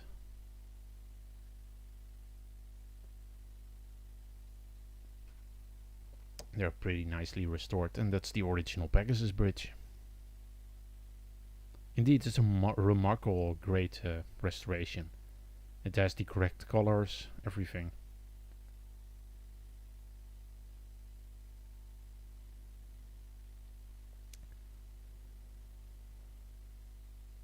It's really nice to see the original Pegasus bridge. It's so much smaller than the new one outside.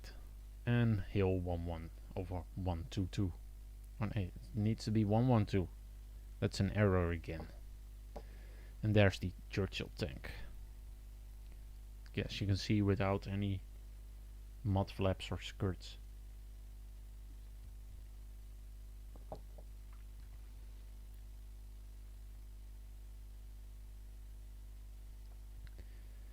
Yeah, Hill 112 was an important part in Operation Epsom. It was one of the dominated hills southwest of Caen and located between the Odin and the north of the Orne, in the southeast. One of the good overview battlefields from here. You can also view Caen and the airport clearly visible from this hilltop. Eventually in 1944 B Squadron would get stuck on the German defenses here and the heavy fighting would last all day. And the British managed to reach and take Hill 112, but with heavy losses, and more than 40 Sherman tanks were eventually lost to take this point. And then the nice part is that the Monument Park on Hill 112 is the idea of Albert Frick, a veteran of the 43 British Infantry Division, which in 1990 made it possible to store and place a tank monument on Hill 112, and it is this Churchill tank. Eventually he also made an effort to make it a bigger park, and he raised money for an infantry statue and purchased, and he bought with his own money a 25-pounder gun to add to the memorial. But he would eventually pass away before all this was finished. I think he was 93 when he passed away. It's pretty sad that he never saw his passion get finished.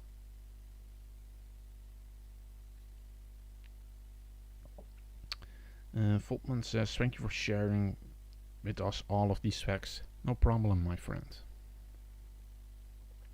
Indeed, a great restoration of the original Pegasus Bridge. There's also a really interesting story, because the Pegasus Bridge was eventually dismantled and dumped in a field. And they eventually forgot about it or something, because it was actually meant to be scrapped. And a farmer pointed out that the parts were still in a field somewhere, and the museum bought them. And they restored it, and they repainted it, and they set it up in the museum. But yeah, they almost scrapped the bridge. The stupid thing is that there was a huge protest from England and from veterans that they needed to keep the bridge.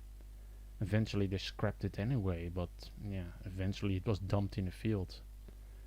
So don't get the point from why so hastily want to scrap a thing and then don't scrap it. You could have just donated it to the museum and keep the damn thing. Why you want to scrap it so badly and then don't scrap it anyway, and totally forget about it, it's in the field, and then they discovered years later that it's still in the field. And that's the 25-pounder gun. Also really nicely restored, and it's in great condition.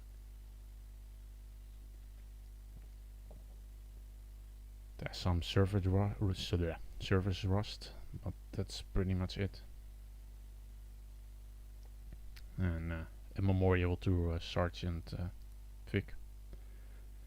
And it's the M3 track. We are already to the flash pocket now. First of all, it was an M16, but it's an original M3 track.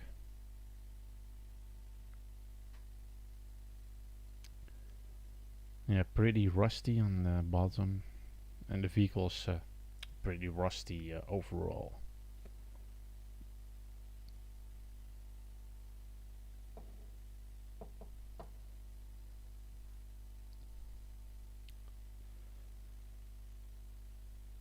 I think this one was placed here as a monument for the bombardment in the operation for the flash pocket and in the corridor, which eventually became known as the Corridor of Death.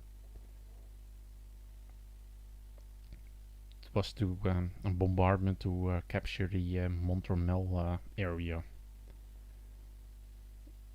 from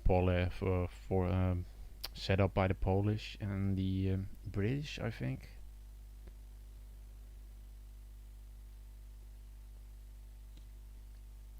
But as you can see, it's a pretty complete vehicle. Most of these vehicles, if they're outside, they're all gutted from the inside. But this one has all the storage boxes. And this is the memorial in Montreal on Hill 262, I think. Yeah, Hill 262. The memorial was created in 1994. It has a Sherman, post-war Sherman M4A1 76, as you can see, and an M8 Greyhound outside. Of course, pretty much a Polish monument. And there's a museum under this monument, a small little museum that explains the battle of the Flash Pocket.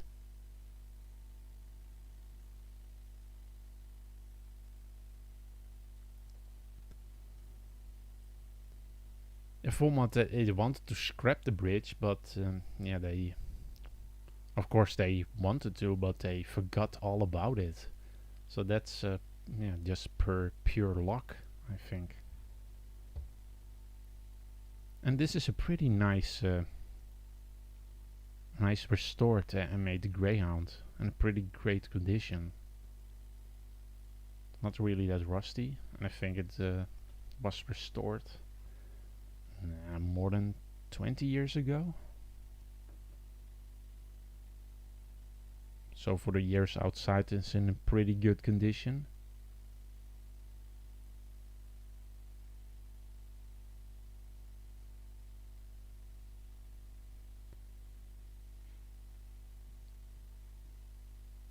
Now, since we're at the Polish monument, I have to say hello to all my Polish friends out there watching the live stream.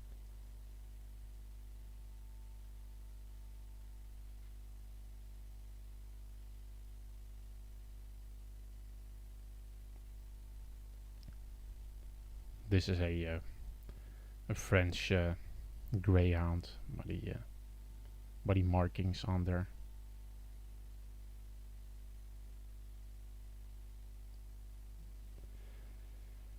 Yeah, the Corridor of Death.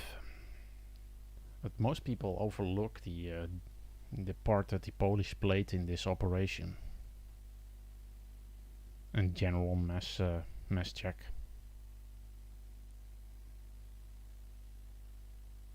The Dutch also own a lot to the Polish, and especially Maastricht, which liberated Breda, the city of Breda in the Netherlands.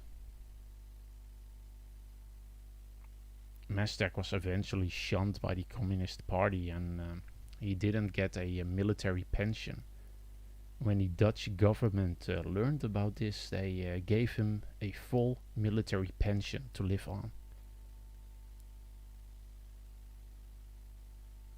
Because he was completely living in poverty at the moment. In the 1960s or 70s he was living in total poverty. And there is his statue General Masterk.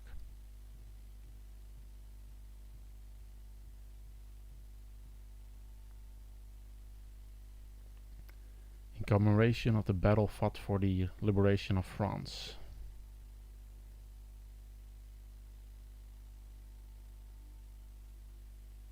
And also the 76 here is also in really great condition. And I really don't understand the paint job on it though. I don't know why they painted the idler wheels black for some odd reason.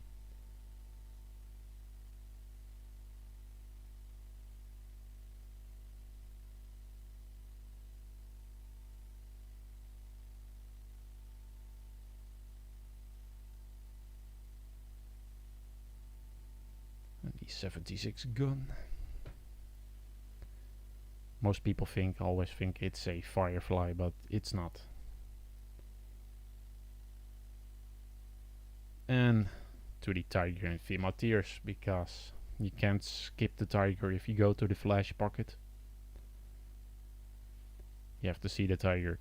This is also a nice little addition. This is the unedited drone footage. You can see how much my drone has stability problems because of the huge lump of iron under him. The radar and the navigation system could not handle the amount of iron. So it was bumping and going everywhere. Not totally ignoring my commands.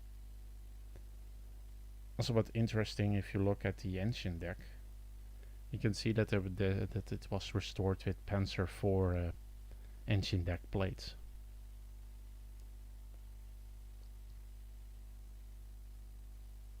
And my drone really didn't want to do what I wanted to do. It really didn't enjoy the Tiger at all. It was like, no, do not like, don't want to go through that thing or fly above it. It really was messing with this stabilization system and the navigation system.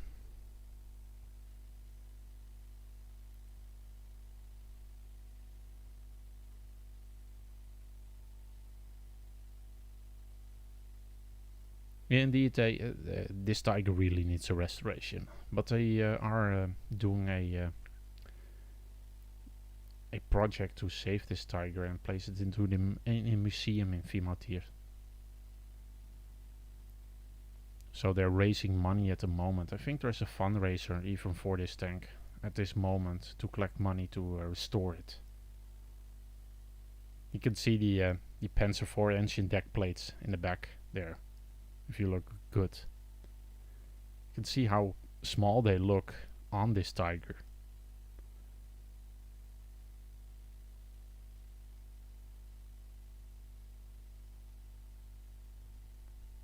Also, a nice side note is that the Tiger is mostly numbered as with turret number 123, but that's obviously incorrect. The original turret number is 224, and there you can see me on the drone footage. And it was originally commanded, it was commanded by Hans Lorentz. But Hans Lorentz Tiger was knocked out at Uzi on August 14. Lorentz had an impressive amount of tank kills, but was killed with his crew at Uzi 45 kilometers from Vimatir. So it's not, this tank was not 231. The original number was 224. The Tiger at Vimatir was actually commanded by Unterscharführer Reiske, and on August 20 his Tiger was participating in a counterattack launched from Vimatir to Trün in an attempt to break through the flash pocket. Other misinformation about this tank is that it was lost because of fuel shortage. This is also false. Based on actual testimony from Eckhard Foster, which stated that the tank was lost because of engine failure and oil pressure. So they pretty much broke the tank abandoned it, loaded it up with TNT, and blew it to Kingdom Come. And that's the damage you see today. The other damage on the turret, zoals die weld, the torch mark lines you see, are done after the war. It has nothing to do with the explosion, but some people say that the turret was cracked because of the explosion. You can see all the crack marks here. Those are torch marks. They tried to cut the Tiger in separate parts, but they failed. The torch didn't really go through, and eventually it was sold to a farmer, and that farmer died, and the daughter sold it to the local government. As you can see, this is all unedited footage.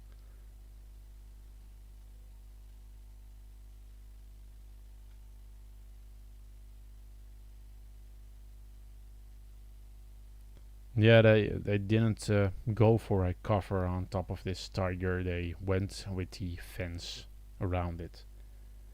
But it's already too late. The damage is already done. If you can see all the damage and rust on top of the tank, is because people are climbing on top of it. And most people like to fight me for that. Climbing on top of it doesn't hurt the tank. How it does. Have you ever seen stairs to a church? Those stone stairs, they're all hollowed out. That's because people are walking on top of it. If you walk 70 years on top of a Tiger, it doesn't end well for the Tiger. All the rust and damage you can see on the barrels because people are grabbing onto the barrel to get on top of the tank. You can especially see it there. It's easily part to grab onto.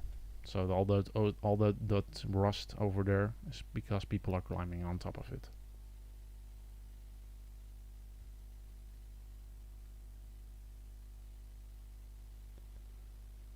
Yeah, it's most likely the fence is placed there so that people can't climb on top of it and cause more damage to it.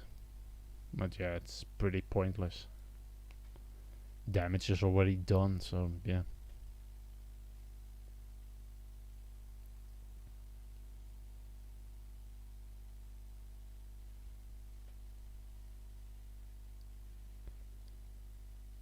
And one of my favorite parts is the Sherman here.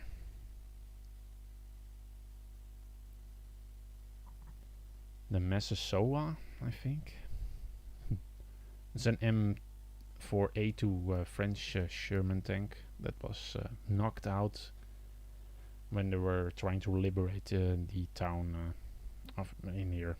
It was hit, I think, 4 times by an 88 and a Pak 40. You can actually, if you look up this Sherman on Google, you can see a picture I posted of the tank when it was actually getting hit. One of the shots went totally through the tank, and you can see the exit at the precise moment the shell exited out of the tank. You can also see all the applicate armor has fallen off because of the ricocheting inside of the tank. But luckily all the crew survived, and if it's only the loader that lost a leg because of the first shot that went through the tank and took off his leg. But the tank is totally destroyed inside. You can see that the gearbox has been totally ripped out of the tank. Actually filmed inside the tank at one moment. You can see all the shrapnel marks in that box on the turret right there. You can see the bump. You can see it up close in a second shot. You see that bump? That's one of the ricocheting shots inside from the 88mm gun. And these Shermans I enjoyed the most because it's one of the real battle Shermans. You can see the crew applications they did, the modifications they did by themselves. You can see the battle damage on there. That's one of the ricocheting shots. It also went inside. One of the other bumps from ricocheting shots inside of the tank. All the rubber has been burned off because the tank was set ablaze after that. And it has 3 or 4 penetrating shots. one that all went all the way through the tank. You can see that the tracks are all burned up here. You can see all the applicate armors even fell off on the other side, on the left side there.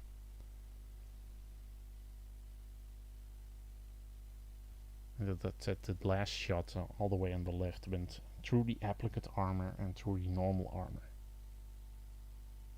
That's pretty crazy. You can also see that the crew had a storage box or something on the back of the turret. You can see all the welding brackets on there.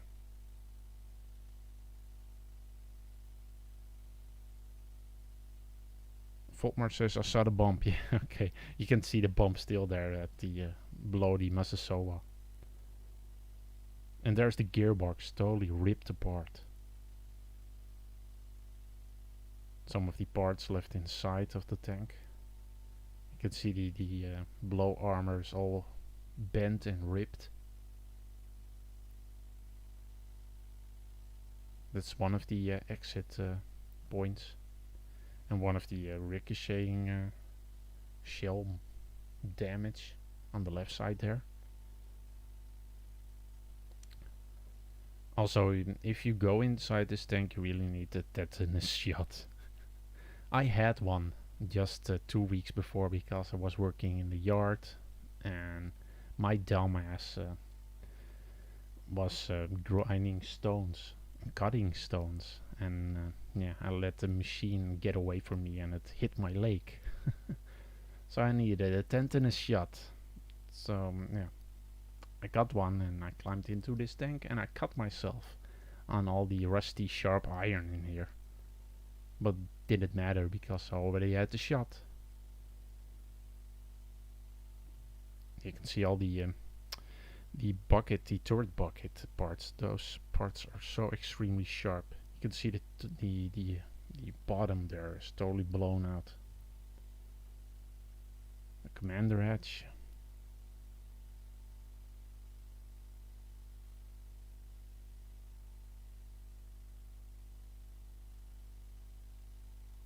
It's indeed a miracle they survived, but yeah, I think the first shot came in and they pretty much already bailed.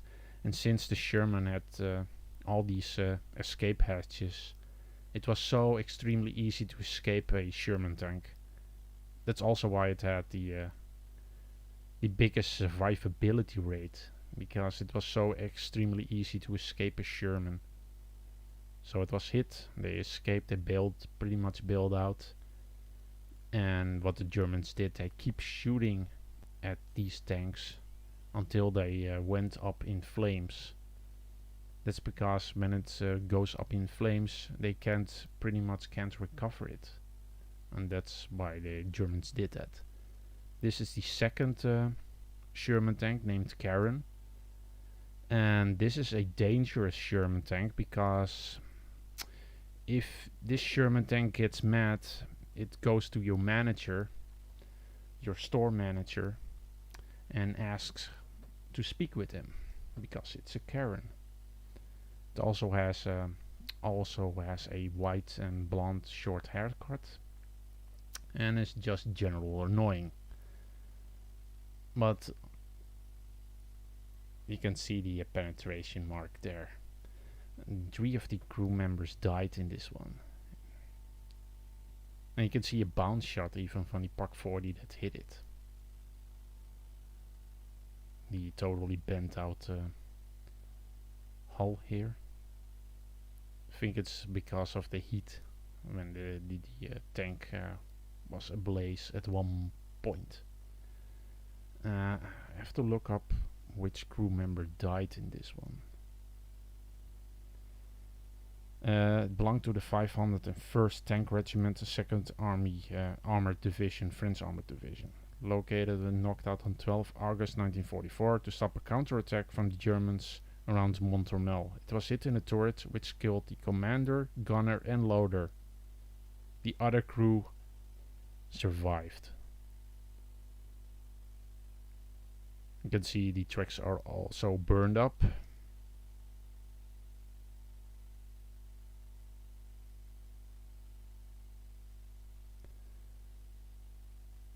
But I also like from these French Germans, they have these square fittings on the back to load up jerry cans.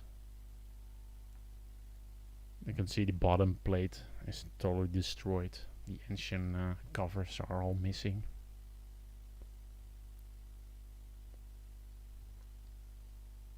You can see the engine deck there, you can see the piston heads and the crack in one of the engines. This is a memorial to the crew that died, and these two markings that you saw, you can pause that if you watch the live stream again, is a memorial to the crewmen members that died afterwards. So one died in 2008 and the other died in 2004, I think. And they placed their memorial next to this tank.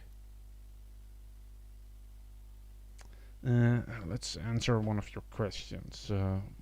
Voltmont, did you ever ride any World War II vehicles during ceremonies, commemoration ceremonies? If so, which ones and where was it?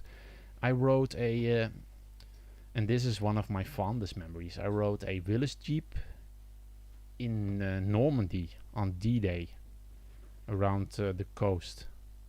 That's one of my finest memories. And this is the Sherman tank Veloce. It was also knocked out on the same date, I think, 12th of August, the 14th of August, in the 2nd French Army Division, and it was part of a column. And the column was at this point, they were also heading to Monthermel, and it was ambushed by several anti-tank guns. The first lead Sherman was hit in the turret and was immediately knocked out. This one pretty much survived several shots. It has several bounce shots on the front, but eventually was hit in the turret ring, and it killed the commander and the loader. And the hull was eventually hit several times, and it was also hit in the turret, or in the gun. As you can see, the gun is a bit limp. This is the road where they were on when they were ambushed. And this tank was eventually kept. As you can see, it was not really burned up because the tracks are in pretty good condition. And this is one of the Pak 40s in the area of Le Desert, and it's all the way on the other side of the Normandy landing beaches. It was knocked out by a shell that went under the gun and landed at the back of the. You can see the damage right there, and later you can see the damage when the shell went under the gun. But there's not really much known about this specific Pak 40 or why it's really here. It's just placed here for some reason. Not really a monument or a memorial. You can see the damage right there.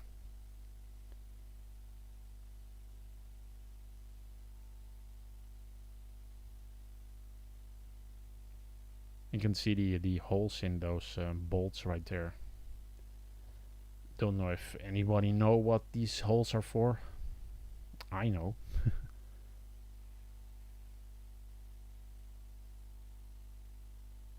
Damien, is this the first time you see a live stream of me? I do a lot of live streams, my friend. But those holes on you can see here, all these holes on those bolts are to insert wires through, so they can place all sort of camouflage onto those wires, like little sticks, all sorts of things.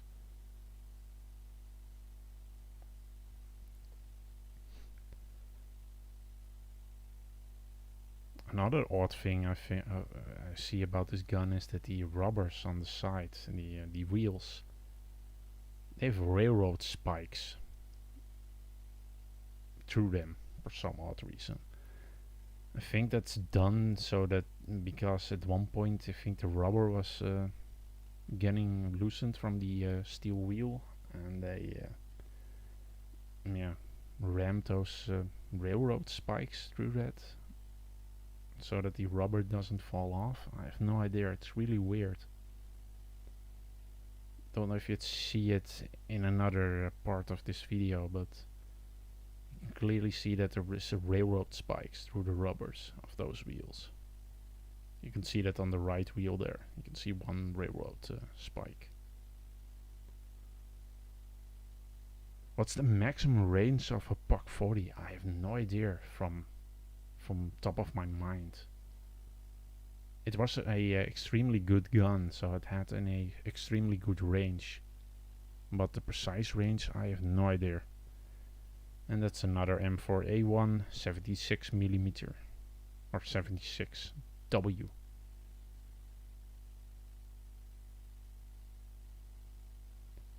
That's the area from Camp Patton. Patton set up his camp here in the orchard yard, and there are several monuments to the to Patton and to the division here that stayed here. Well, of course, the Sherman, I have no idea if this is a World War II Sherman, but I probably think it's a post-war French Sherman tank.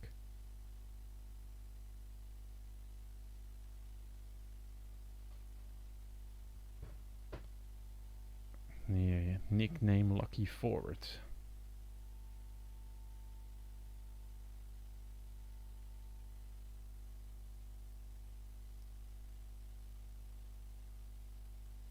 You can see the engine has been removed. For some odd reason, the engine doors, the engine bay doors, are open on this one. I think this is a post-war Sherman tank because it has the foam box on the back. I just noticed that. So it must be a post-war Sherman tank. You can see the foam box on the right there.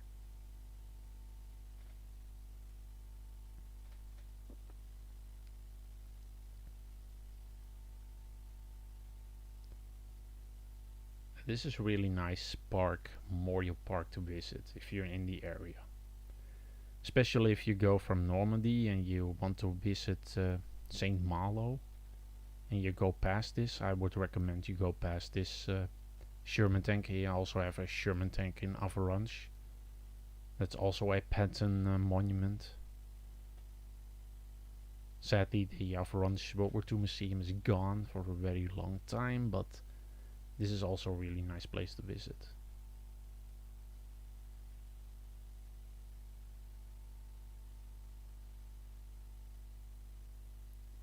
Some Shermans used plain engines. The M4A4 used the Chrysler engine.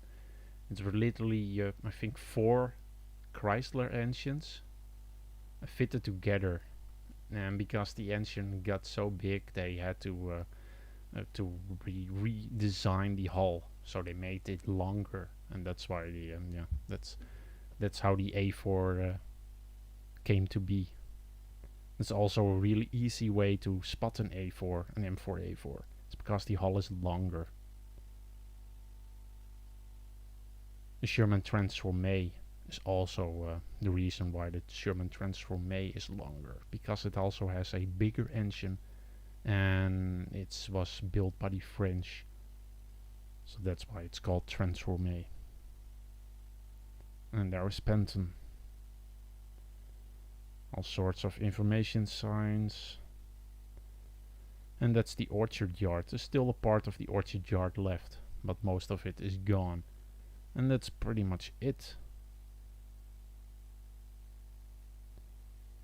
So let me know if you have some more questions. If not, I'm going to end the stream because it's been going on way too long. Especially with the stupid copyright BS we had in the middle there.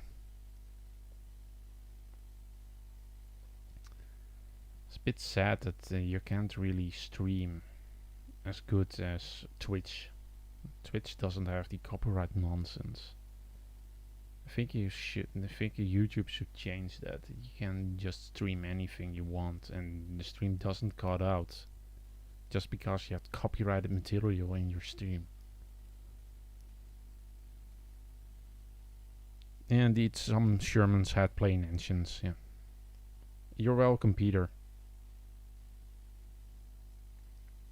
Damien says, are you a history teacher? And no, I'm not.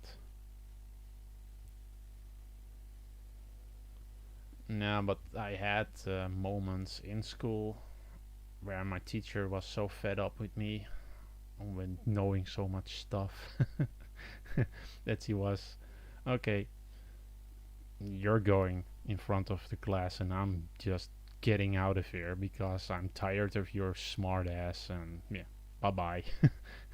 And there I stood in front of the class and I had no idea what I should do.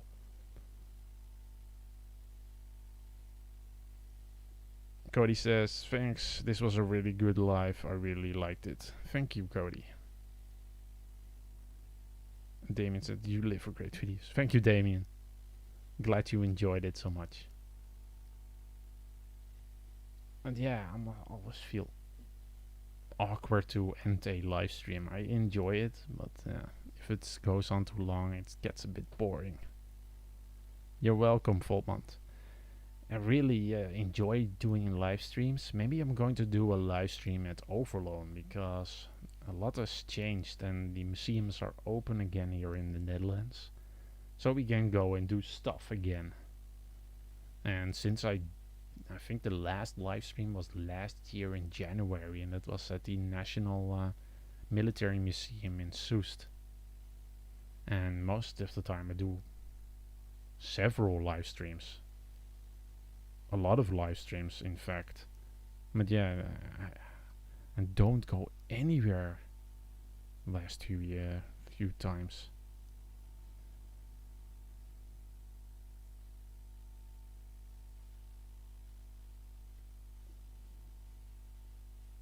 Yeah.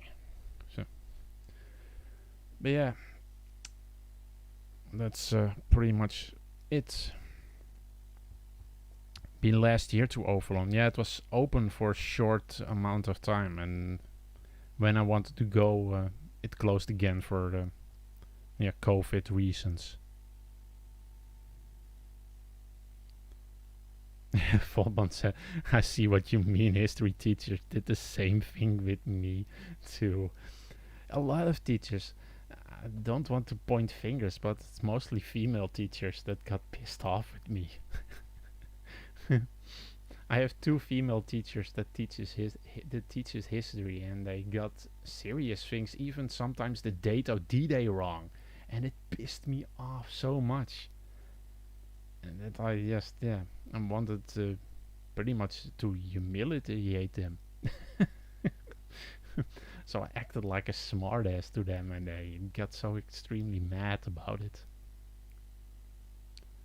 Militax is in September. Yeah, let's hope it will go on.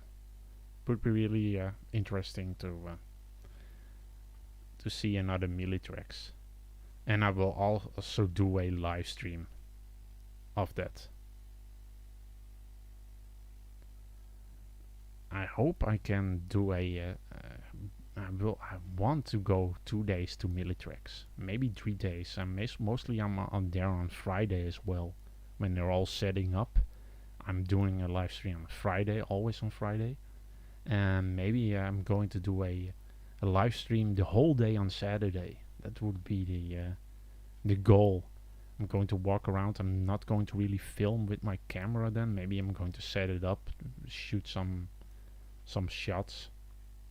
But my goal is to live stream the whole event the whole day. That would be so awesome to do. Just like a sort of broadcast or something.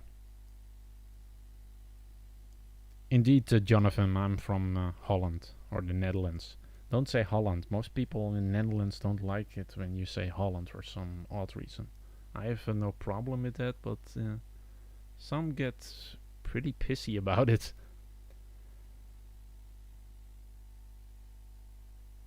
And a lot of tanks still want to get to Militax and see the King Tiger. And the King Tiger was a few years ago. So I think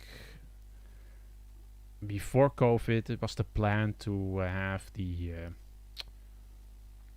Jagd Panther as a tank there, but don't think that's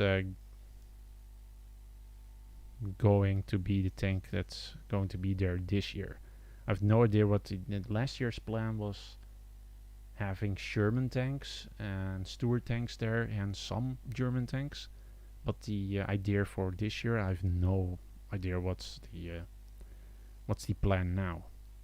Maybe it's still the same plan. Maybe they're going to mix it up with Stuart tanks and Sherman tanks and a few German tanks. Would be pretty interesting, but I hope that isn't something that is going to be standard now. I know a few background details why they are doing it, because there are a lot of whiny little social justice warriors that are whining that the event is a bit racist because it's all German. And I think they are using the COVID thingy as a sort of pandering to them. So here's a few Allied tanks. So it's not an all German event anymore. But I sort of hope that's not the reason. But that's all speculation. They didn't get that from me. I'm looking for something that I want to show you guys, but I can't find it.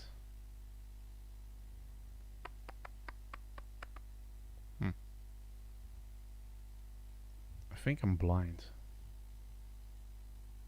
I'm going to do this.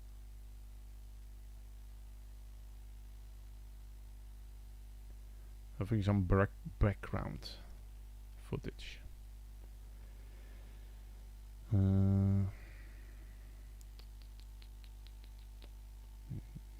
Yes. No, that's not what I want to do.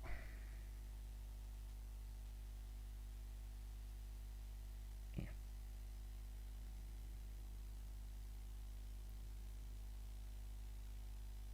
That's what I want to do. Look, now we can see some Militrex. Old Militrex footage, but still Militrex footage.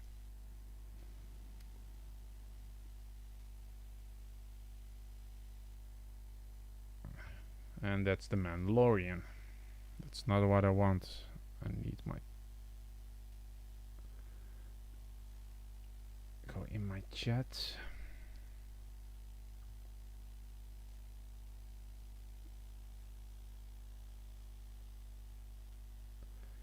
Need to go in my chat so that I can see what you guys are saying.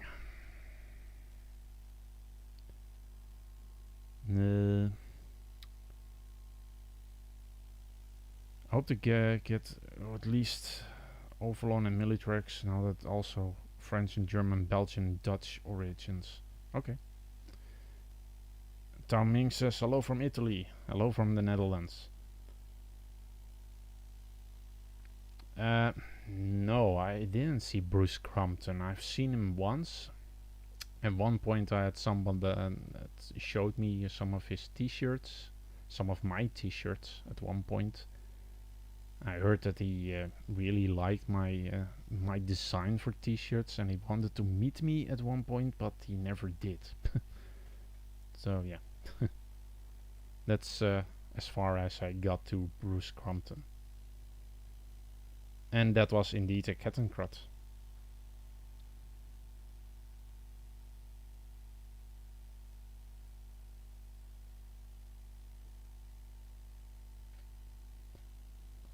I think the Germans had a lot of good stuff, but they had a lot of bad stuff either. They didn't have these the amount of supplies to do their a lot of these like the Opel Blitz here.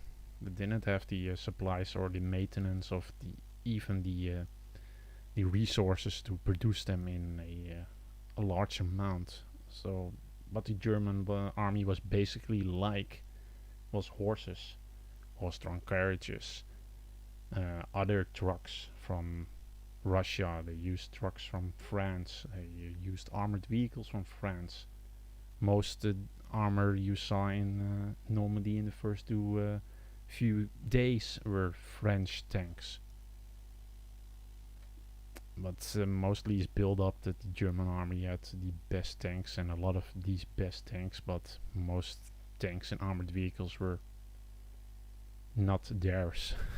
They were built up from French tanks, Russian tanks, Polish tanks, from Czech tanks, I mean, like the Panzer. But yeah, the Stuk was one of the best vehicles, I think. One of the best tank destroyers the Germans ever made. And they did a lot of great half-tracks.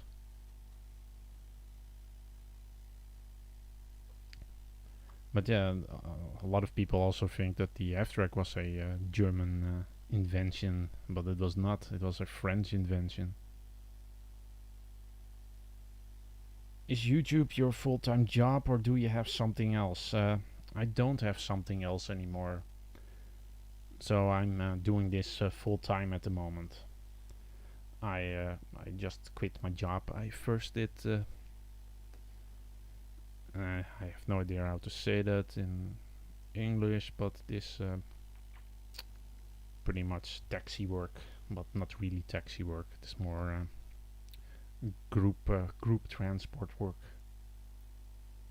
And I worked a lot with children and other stuff. That was my original job. But I was basically fed up with that. Didn't enjoy it anymore.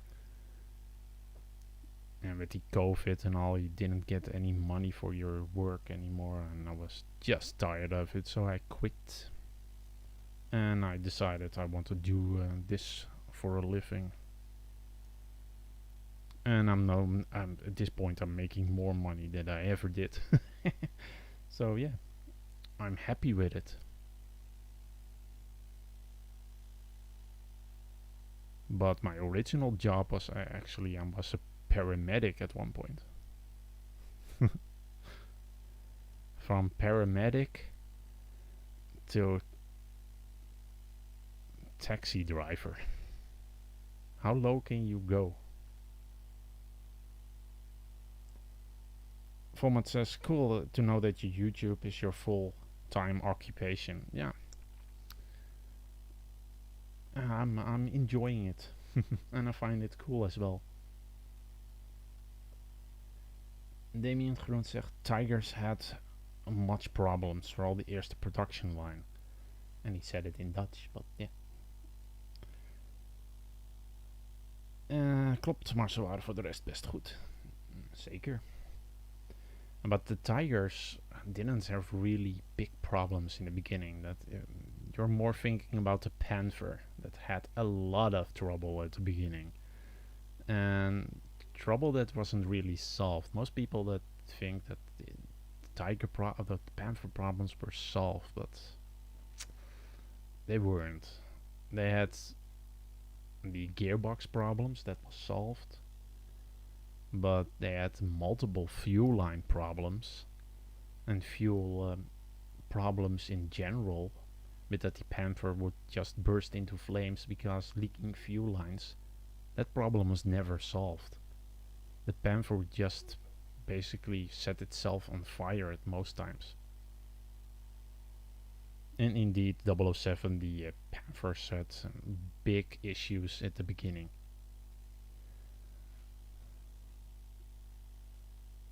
And that's also a really nice half-track there. Can you guess what half-track that is? Some people know. And that's a Ford. The Ford version, and that's the Opel Blitz version.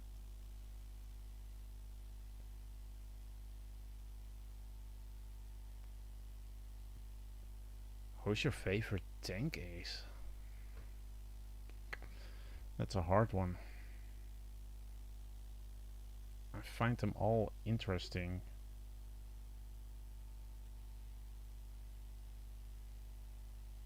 There's so much questions right now.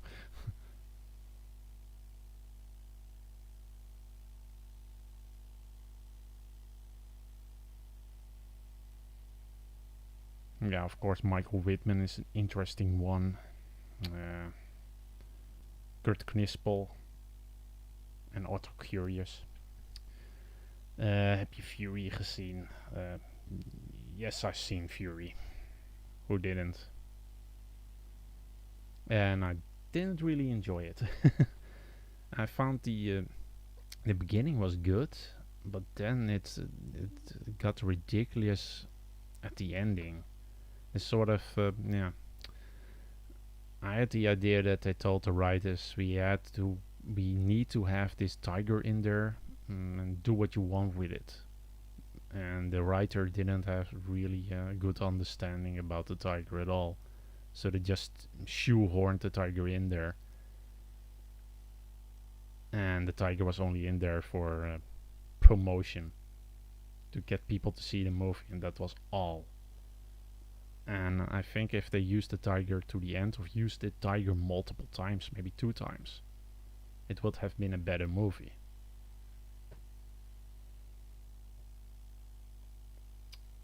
It's an Opel Blitz Maltier, indeed. Volmart is an Opel Blitz Maltier. You have the right answer.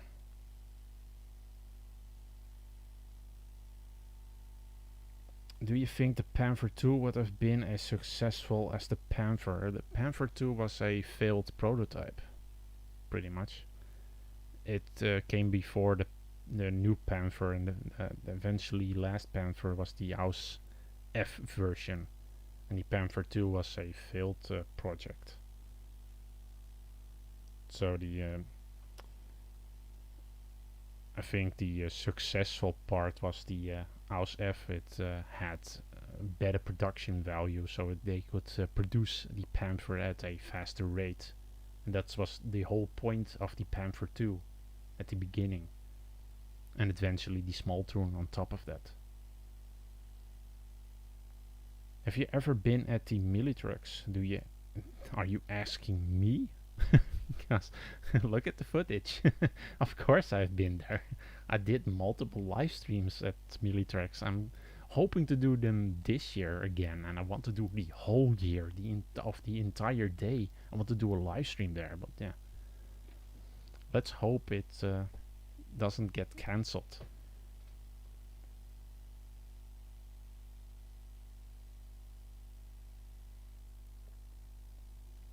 But the whole scene is inconsistent, because it doesn't make sense. The tiger shoots the last Sherman. It should have shot the first Sherman in the column. That's basic military tactics. So shoot the first Sherman, and they could have easily wrote that in the movie. Because Fury was in front, they sort of wrote themselves into a corner, and they had to shoot the last Sherman, which doesn't make any sense. But yeah.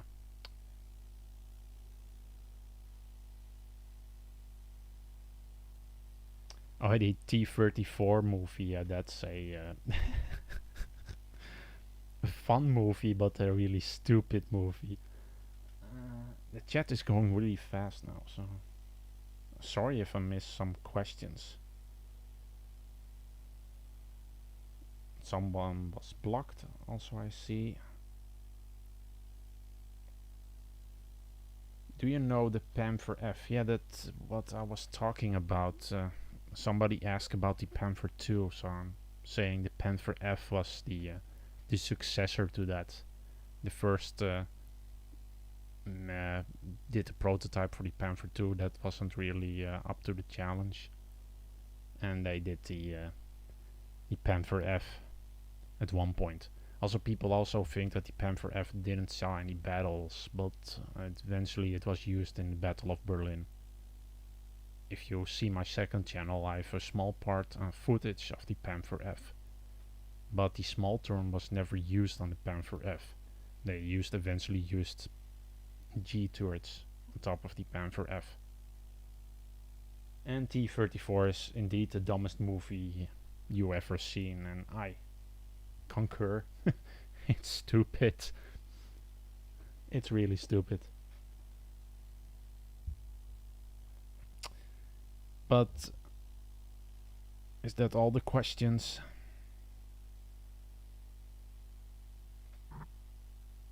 Textbook tactics go out of the window all the time. Don't think it's that. I think it's just lazy writing.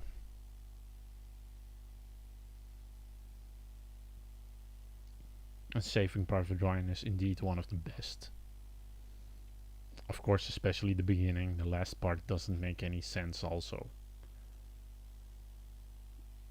Especially when you see the whole arc in the last part of the movie is about Upham.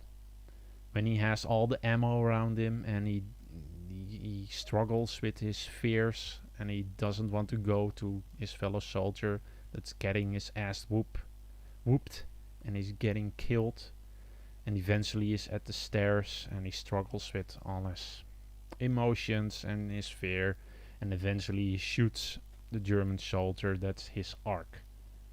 But the whole arc doesn't make sense because ammo would never have been with him. Ammo is at all time at the gun. It's never with somebody else. There is not a ammo guy running around trying to get ammo to guns. No, guns, the ammo is always with the machine gun. It's nowhere else. So it doesn't make any sense. The whole arc doesn't make any sense. But yeah, for a movie, they need to complete his arc. So without that stupid ammo conclusion, they don't have a completing arc for Upham. So yeah, that's pretty much why the ending is a bit...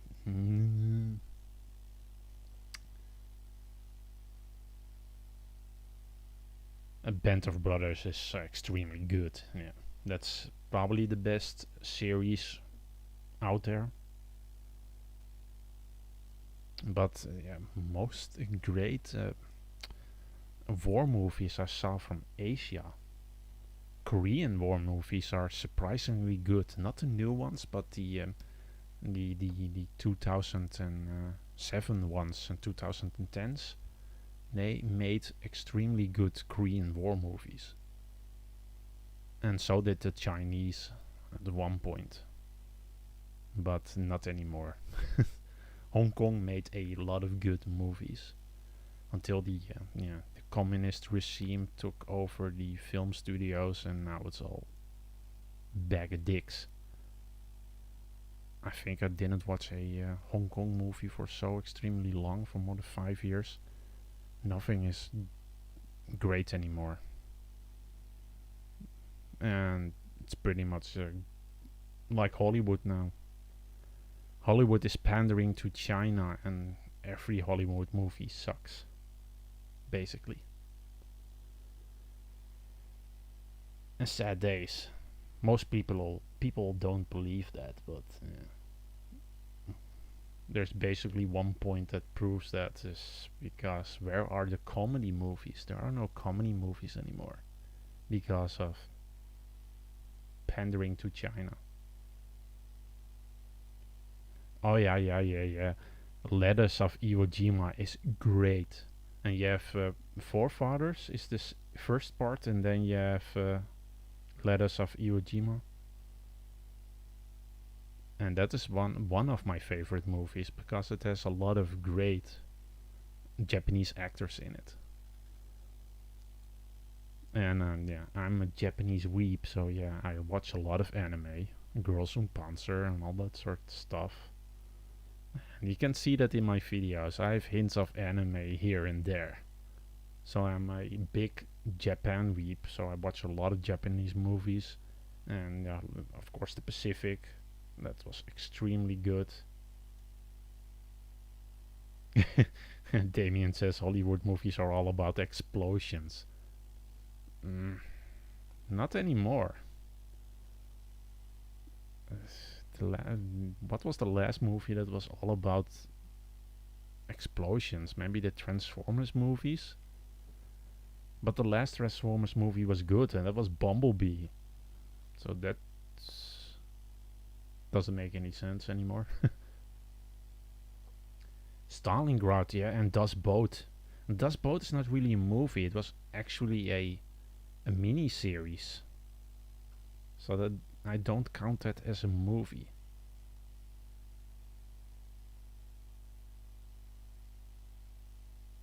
Indeed, Letters of Iwo Jima shows a lot of the mental struggles. There's another great movie about Peleliu. The Last Samurai Ottawa, so It is a Japanese movie. I think you will like it. I have to look it up. Which movie that is. And Japanese movie. You will like that movie. It's about the Japanese when they eventually surrender, and a few of those Japanese they eventually go into the jungle at Peleliu, and they won't surrender for I think 6 to 10 years until the commander eventually starts killing their own people because they want to surrender to the Americans. It's such a great movie in general. It's not really, most Japanese movies are gun-ho about imperialism, but that movie is tame with that. It really shows the history of what those men went through. I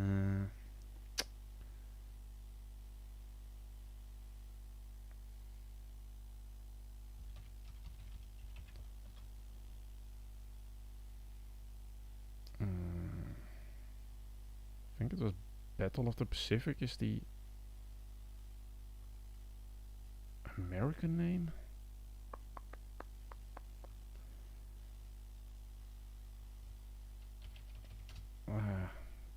Why can't I come up with the name? The Last Zero is also a great Japanese movie. War movie, that is.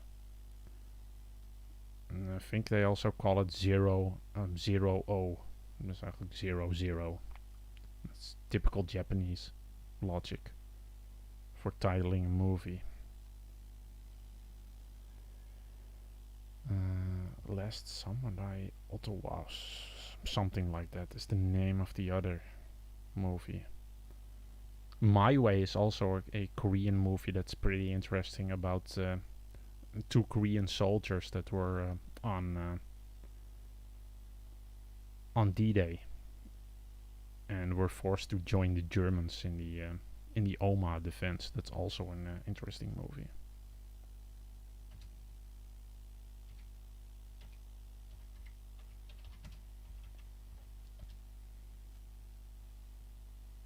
Yeah, here it's The Last Samurai Oba. The Last Samurai. You really need to see that movie. Maybe you can. No.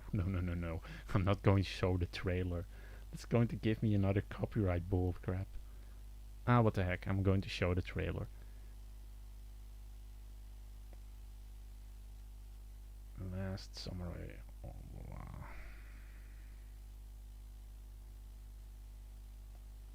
Why not just show the trailer?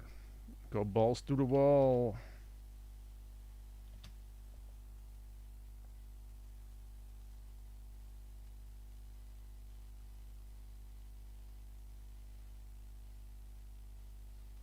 Yeah, this movie is a must-see.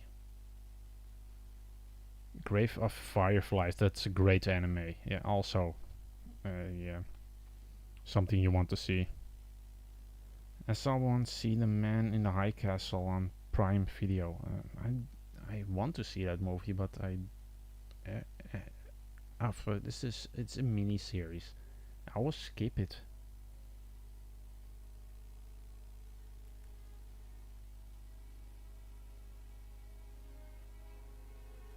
June 15th, 1944. The U.S. military invades Saipan and the Northern Marianas Group of Islands. The Marines move ashore, establishing themselves on the southwest coast on their way to taking control of the island. It was Saipan. Saipan is called home by 20,000 not Peleliu. And defended by over 30,000 highly trained. But this is the entire movie. I say go watch it. This is the entire movie on YouTube. I'm going to quit this now because I'm going to get copyrighted. I want to see the trailer, not the entire movie. So if you have nothing to do tonight or today or in the morning, what time it is, go watch the movie. It's a great movie. Trailer. Pacific 1944. That's a quality but trailer, of course. Request immediate fireman! Yeah, 47. They eventually do a Sir, they just disappeared. bomb site charge and they get all wiped out pretty much. But this is typical stupid American trailer that show all action, but the movie is not all action. You admire him? I do, sir. It's more about the struggle from the Japanese soldiers and in the jungle to keep eventually going when they're told that the war is over, but they don't believe it. Stop us no matter what. We underestimated, sir. He wants it his way right to the bitter end. 一人でも多くの命を守ることが生き残った我々の仕事なんだと。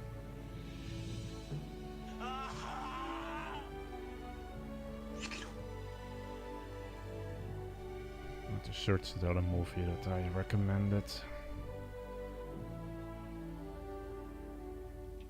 私は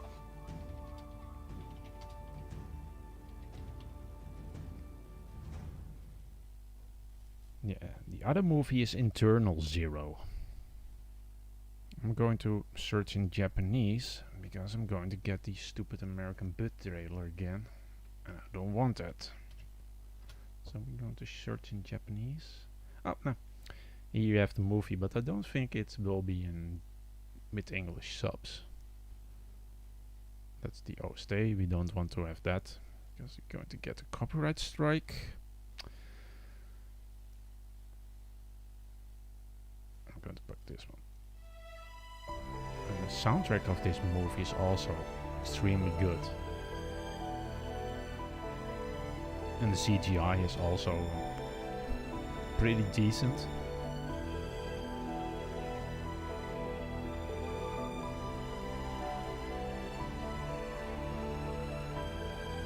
Yeah, that came out at the same time they made the Yamato movie. And the Yamato movie was meh, but this one was good. I think this one is even better than that Midway movie that came out. Dunkirk, I found Dunkirk to be pretty good. Not really disappointed in it.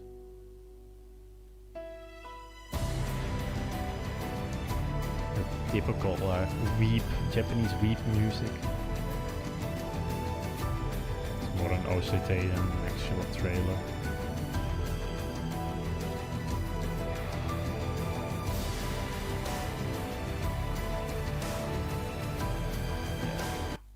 You get the gist of it.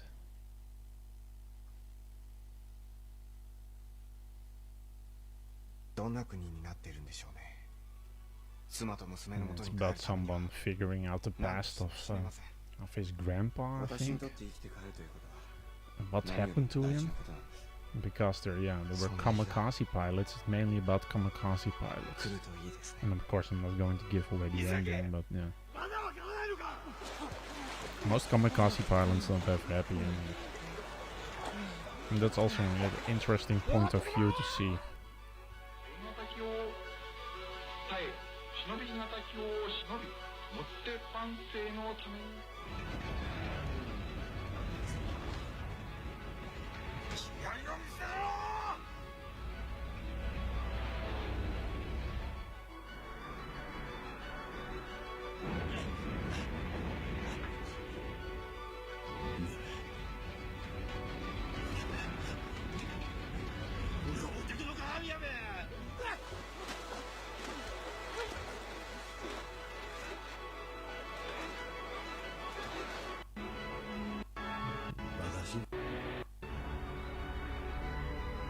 But that's a sexy ass plane.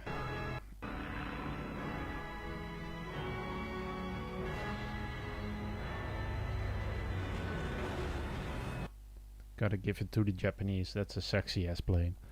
My Way was the other one that I recommended. But yeah, I think most people know this Korean movie. It's not as good as the Japanese one. This goes all bonkers.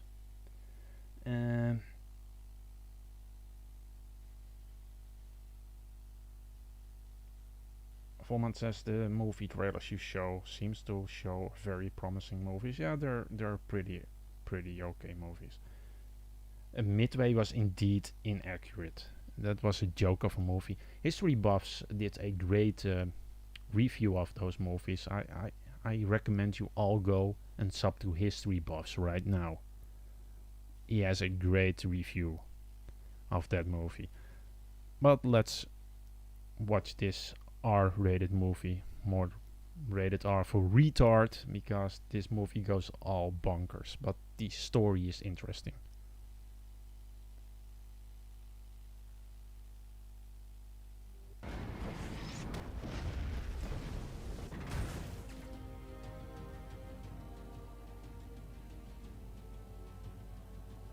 And it's only one, not two.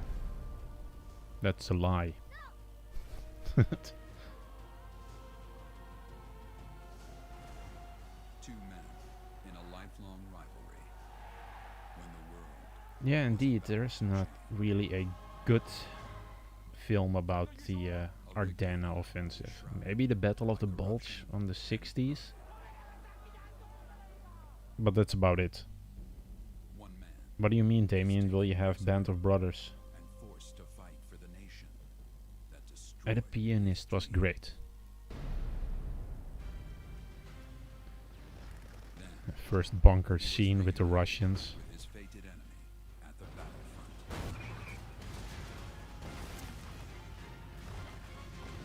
But that Korean guy was forced into the Japanese army, then conscripted in the Russian army, and eventually ended up in the German army.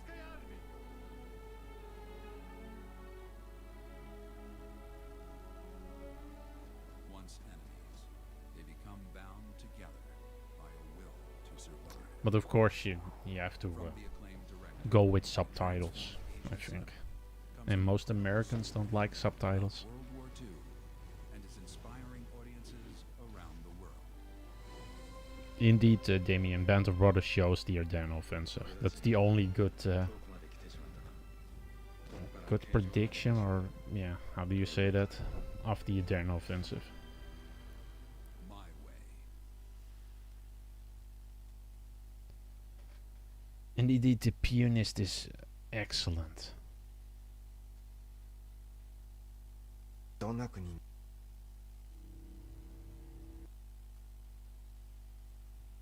Eight, I think. Yeah. Have you seen the movie Sobibor? Yes, I have seen the movie Sobibor. That was a good movie. Yeah.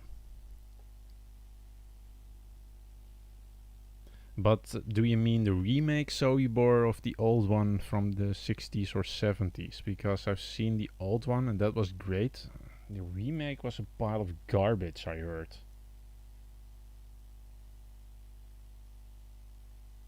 Der Untergang was really good, but it's not really...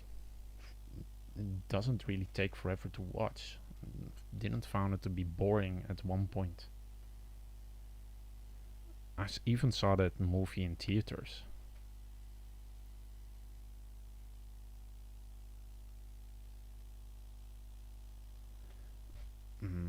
Let's have another look at some good movies I would recommend.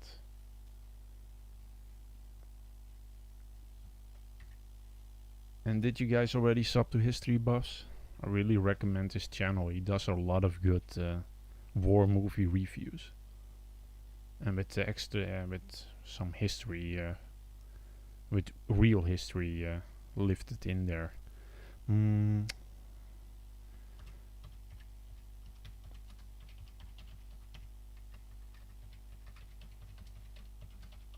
think it was The Trumpet. That was a good Chinese movie, Chinese war movie. Assembly, that's the one. Of the Flowers War. I don't know if anybody's seen that. It's about the Nanking Massacre. It's with Christian Bale. That's also a really good Chinese movie. That's before the all these studios went to shit. And assembly. Assembly is great.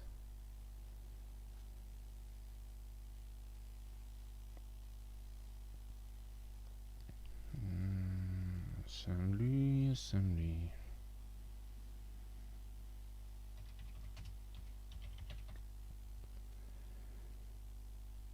Now, assembly is also completely uploaded onto YouTube. One interesting scene that assembly is about the Korean War. I think also a bit about the Japanese part.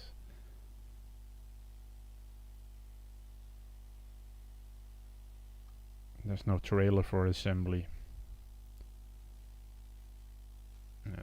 It's this movie. Just look it up. The first thing you see is literally the movie is uploaded to YouTube.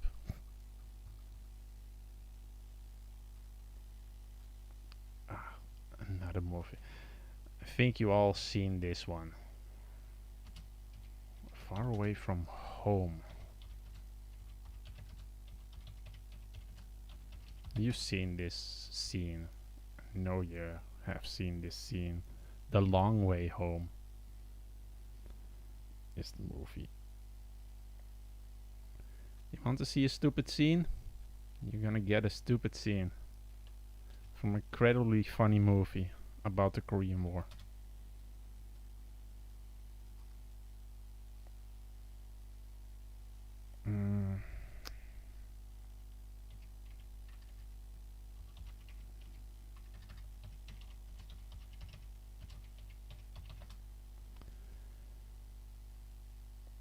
Yep. Here we go. You want to see something stupid? Enjoy.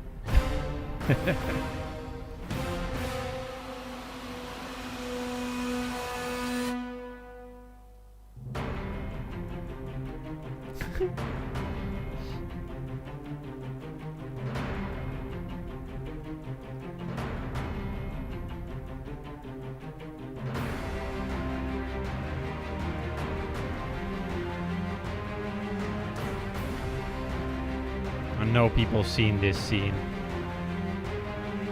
It's the making of for some odd reason, but you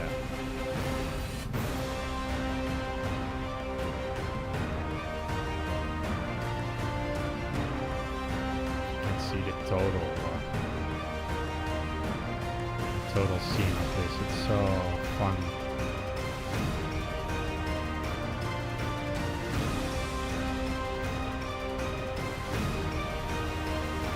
Because this music is going to be copyrighted. I know it is.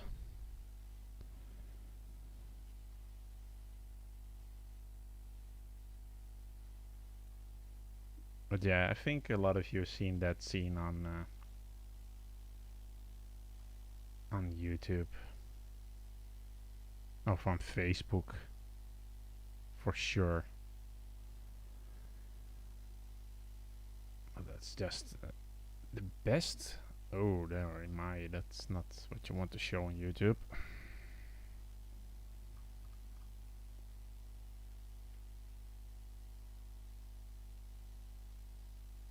Yeah. There. Go away.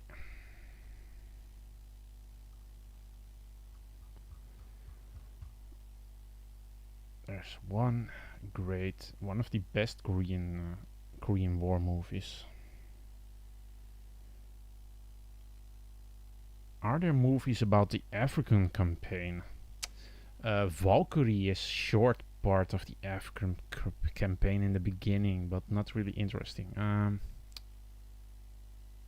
Africa. There is literally a movie named Africa. The first one is with Humphrey Bogart, I think, and a lot of people like that one.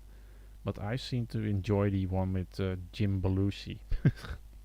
It's about a M3 lead tank that gets stuck in the desert. It eventually runs out of fuel, and they have to seem to get themselves out of their predicament. I found that to be a really interesting movie.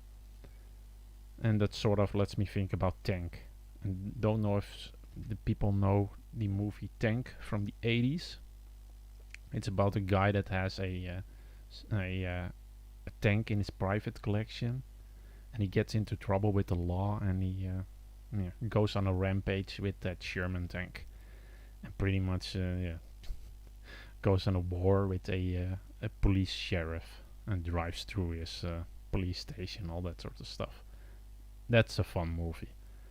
Even kijken.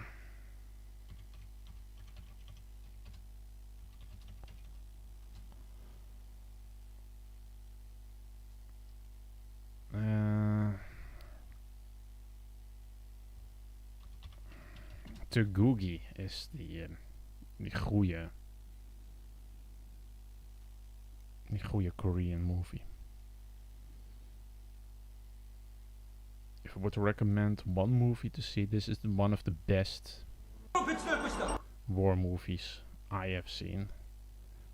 Next to Saving Private Ryan, I really enjoyed this movie. It's again a bit English trailer, but yeah.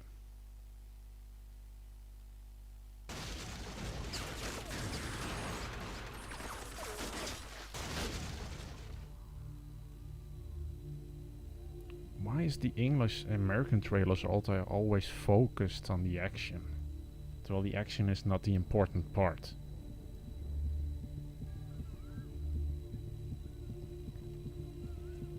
But yeah, basically it's about two brothers that join the Korean War. The older brother is first, and then the younger brother joins in. Samuel Goldwyn Films presents the incredible story of two brothers torn apart by a war they did not believe in. Of course, the American trailer is god awful. It's so terrible. I can't even watch it. They fought for freedom. They fought for honor. And they fought to find each other again. From the world-renowned filmmaker Kong Jae-gyu, the director of Shidi, comes a breathtaking adventure you will never forget. Chung Dong-gun, Won Bin, Eun-ju. Yeah, don't say their names, dude. You're raping it. The Brotherhood of War. Oh my.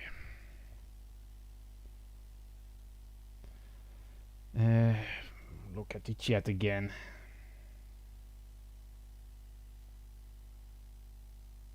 Never saw a T-34 drag race before. Yeah, this moment with the T-34, and he's trying to hit a plane with this barrel of with this gun. It's so incredibly stupid, and the guy is running behind him with a cow and a. The movie is really funny, but yeah, I would recommend you watch that movie. It's funny, but I would recommend you watch the Googie as well.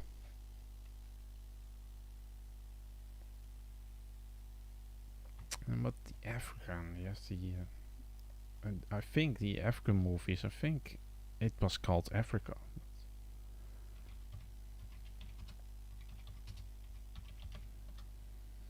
Of course, you have Panton, and that's also a part where you see the African campaign.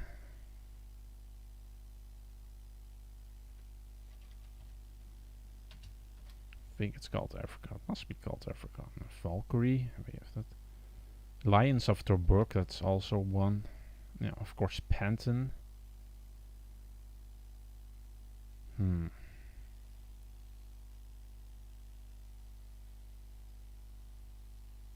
No idea if it's called Africa.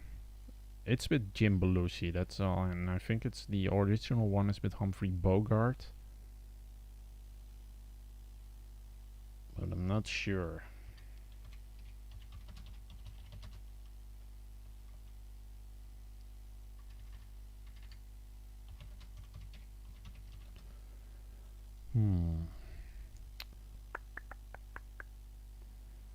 Yeah, you have tank. That's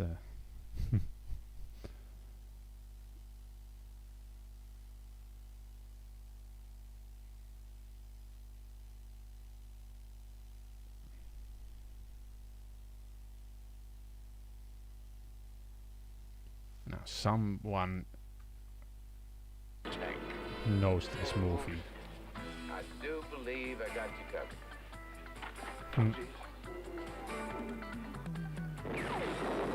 Also, stupid 80s movie. Can I go with you? I can't stay here no more. Jump on. Light out, Billy. I'm coming to get you. You're crazy. You're gonna get us all killed. Come out of that tank! Come out or I'll burn you out! Today in Clementsville, in what has to be the most unusual prison break in recent history, Sergeant Major Zach Carey broke his son William out of the Clemens County Correctional Facility using a World War II Sherman tank. The sergeant and his crew are rapidly becoming folk heroes. We're not running away from It's so 80s. the law, Bill. We're gonna win. They're gonna lose, General. See that cracker try and stop a tank. Zach Carey won't tread lightly on the men who took his son. Tank. It's Fury from the 80s. It's awesome. It's just 80s, stupid 80s fun.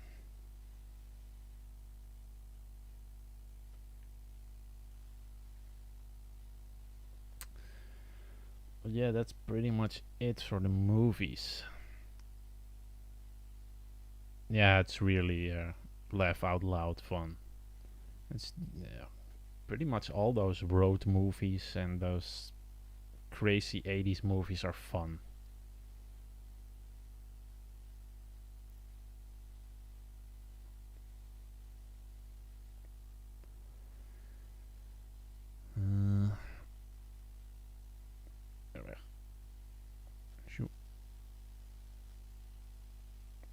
Hey, jachtpanzer.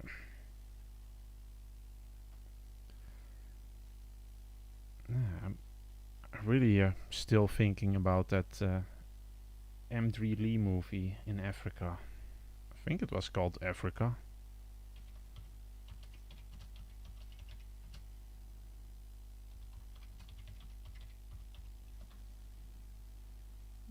The tank was called Dolores. Oh no, it was Sahara. That's the movie, Sahara.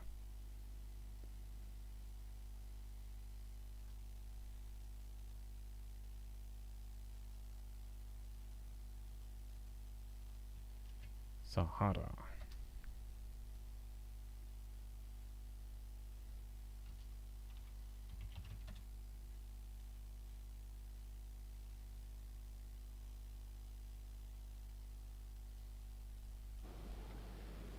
Hey lads, we got company. She's not one of ours. Move it. Sahara, yeah, with the M3 Lee in there. Take cover! Get in.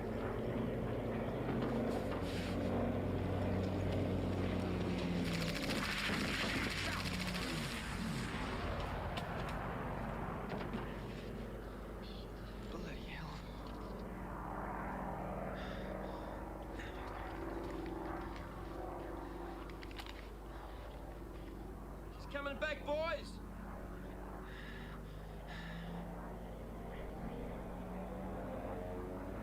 Go on, go on, go on. Go on, hurry.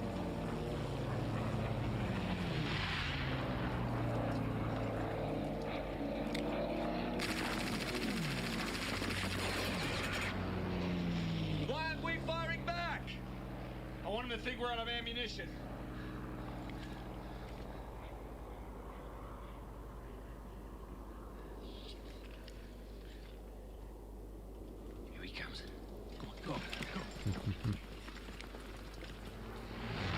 Lulabelle. That's the name of the tank. Lulabelle. And of course Kelly's Heroes. That's also a great 60s movie. Yeah. It's such a stupid movie. Yeah, I still would recommend this movie for some odd reason. It's so much fun. It's so stupid. But yeah, you really need to understand the Korean humor. That's also a thing.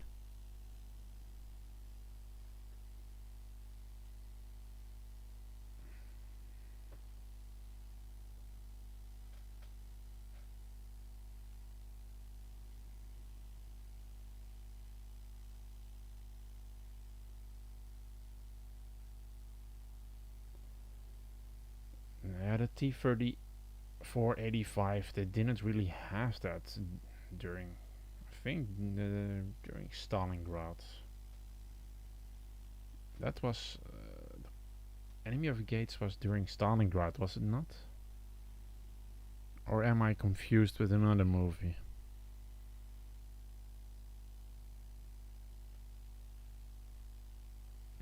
No.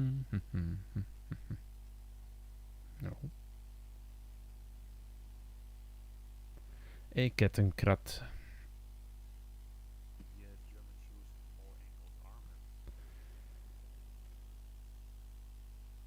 Yeah, furthermore, I don't know a lot of other movies that are interesting.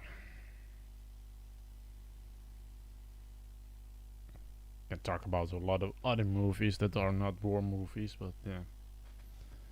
Good Korean movies.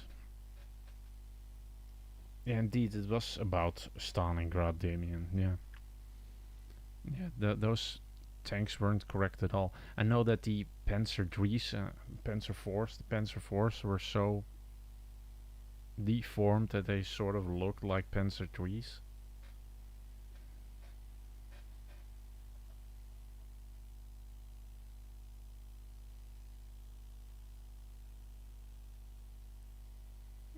He used his T-34 bat grapple.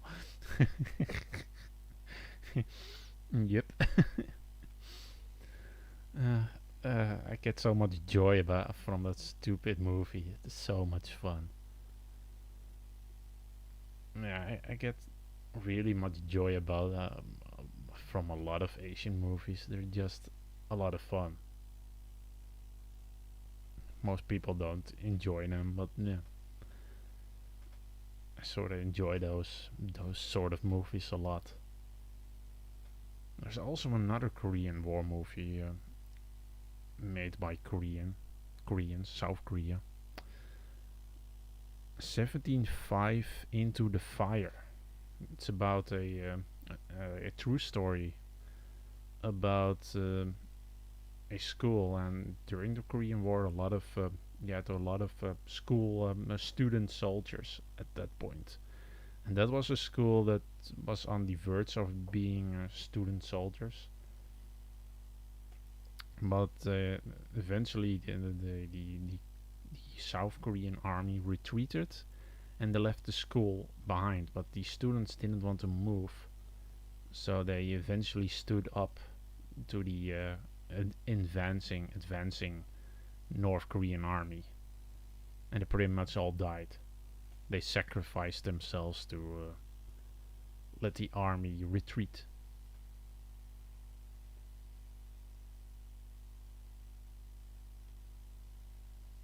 What is your absolute favorite World War II book?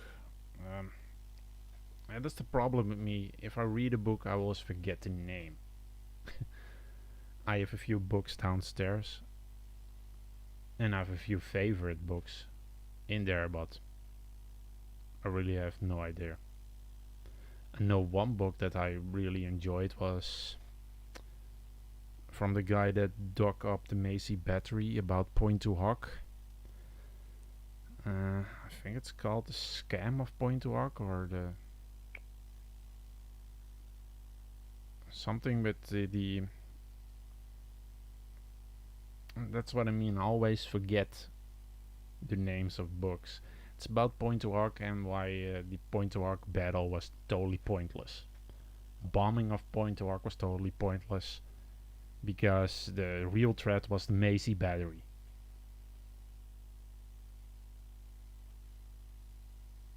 Indeed, never go full retard, Peter.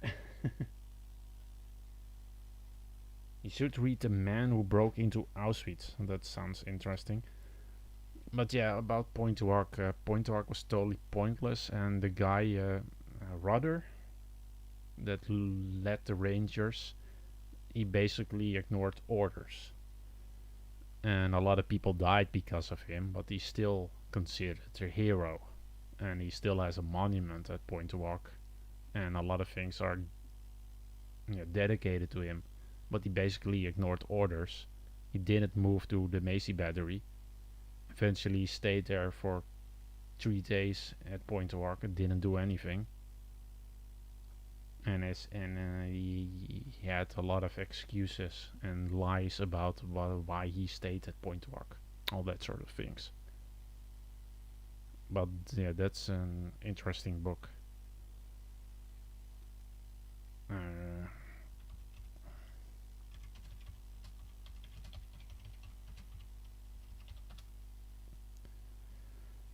It's the cover up at Omaha Beach, that book. That's in Nederlands. Oh no.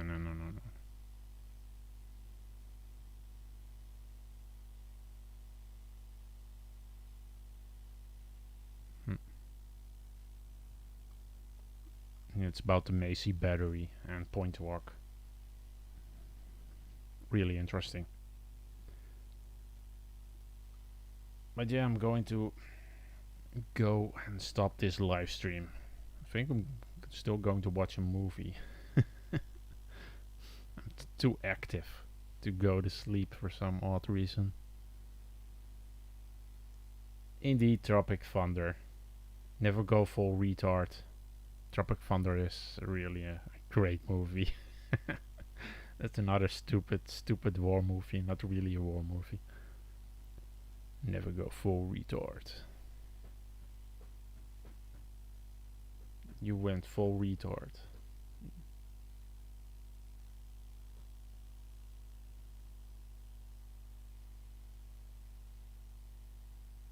But yeah, I'm going to end the stream.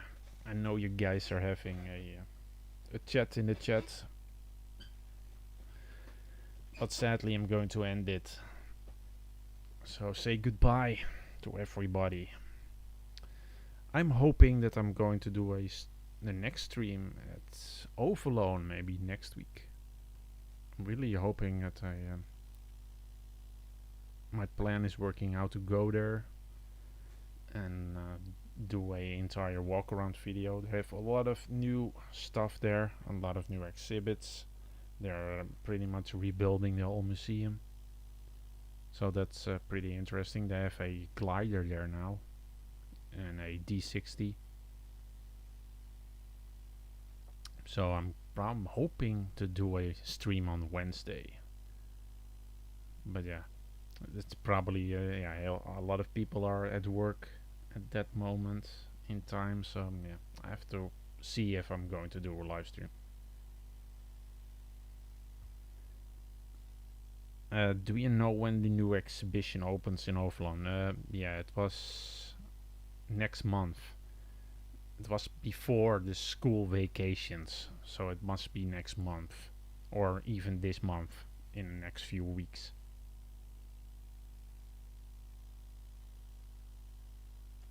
Howard said, "Great, merci." You're welcome.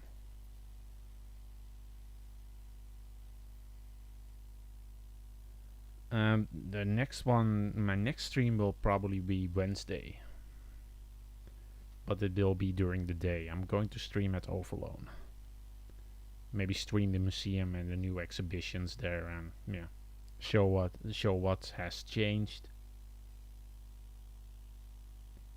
Oh no, not once a month. Hoping to do more streams. That's one thing.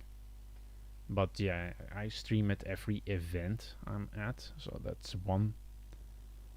Yeah, doing Wednesday I'm doing a stream. Maybe I'm going to look at some more museums. So yeah, all that sort of stuff is interesting to do. But there are a lot of museums in the Netherlands and totally didn't see. So I want to do all those museums as well. Have a look at that and live stream there. Show you some maybe some Dutch fortifications. Also interesting to see.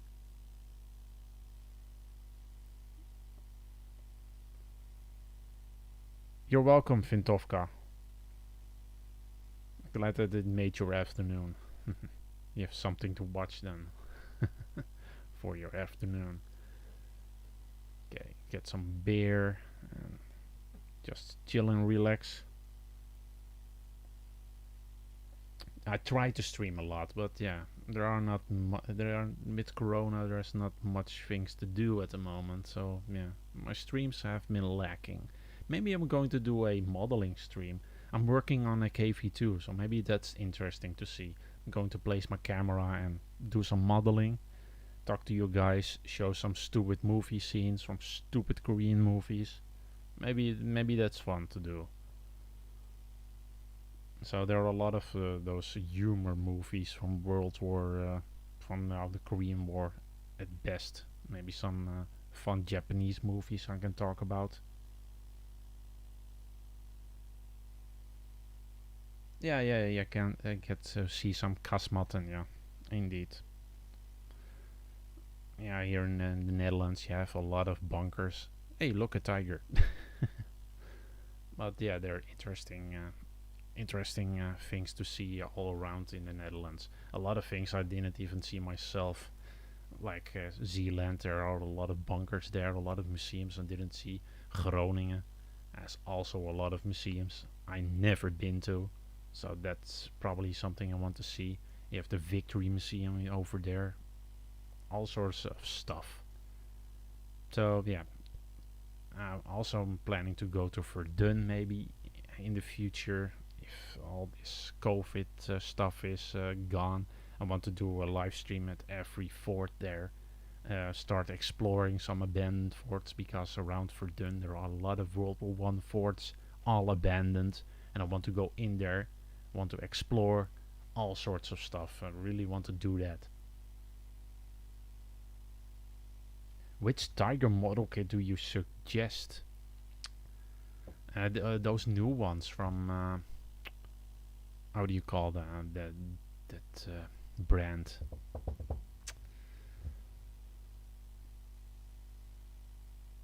I'm totally distracted by a Tiger tank right now. That's one sexy piece of metal right there. Look at that ass.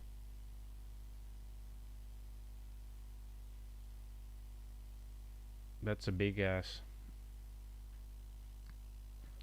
But yeah, Tiger tank kits from the new brand. Then those new interior kits, those are nice. I have no idea what brand it is.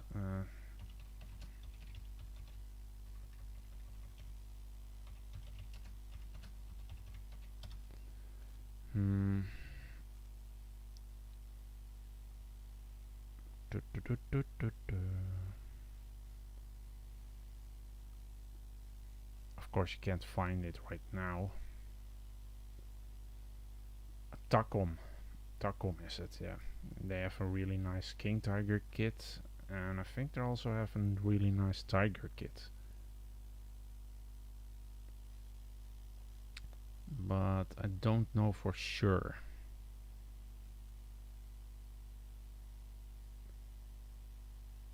And did Italeri release a kit too that also was really good and not that expensive? But I'm not really sure about that.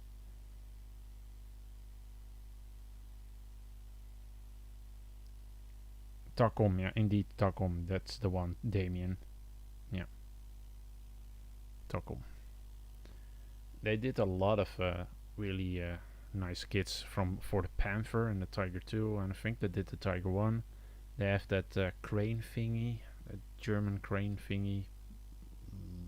I don't remember the name of that, but yeah. There are a lot of nice kids. But yeah, I'm really going to stop the live stream now. This is the end. I'm going to chill on the couch for a few hours. I'm not going to bed. I'm going to watch a movie. I'm too amped up. Yeah, just Netflix and chill, just like they call it. What I find funny, I got 2 copyright strikes in the beginning of the stream for one stupid sound effect from an ice cream truck outside. And from my own video. And when I was watching all those trailers, I didn't get a copyright strike, none. How does that even work, YouTube? Explain that to me. But yeah. Italy is not good. I had one recently. It was supposed to be the early, but turned out to be an initial production with late war tracks. Yeah, I don't enjoy Italy also, but yeah, some people were really excited about the Tiger Kids, but yeah, and started recommending them. But yeah, I never enjoy Italy. I always hated it. You're welcome, Voldman.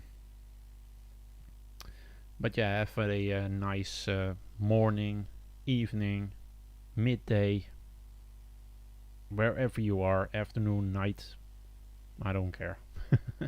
Enjoy your Monday, Sunday, whatever. Especially for my Korean friends in the chat that were there for a short while. I will see you in the next one, you guys. Stay safe, stay awesome.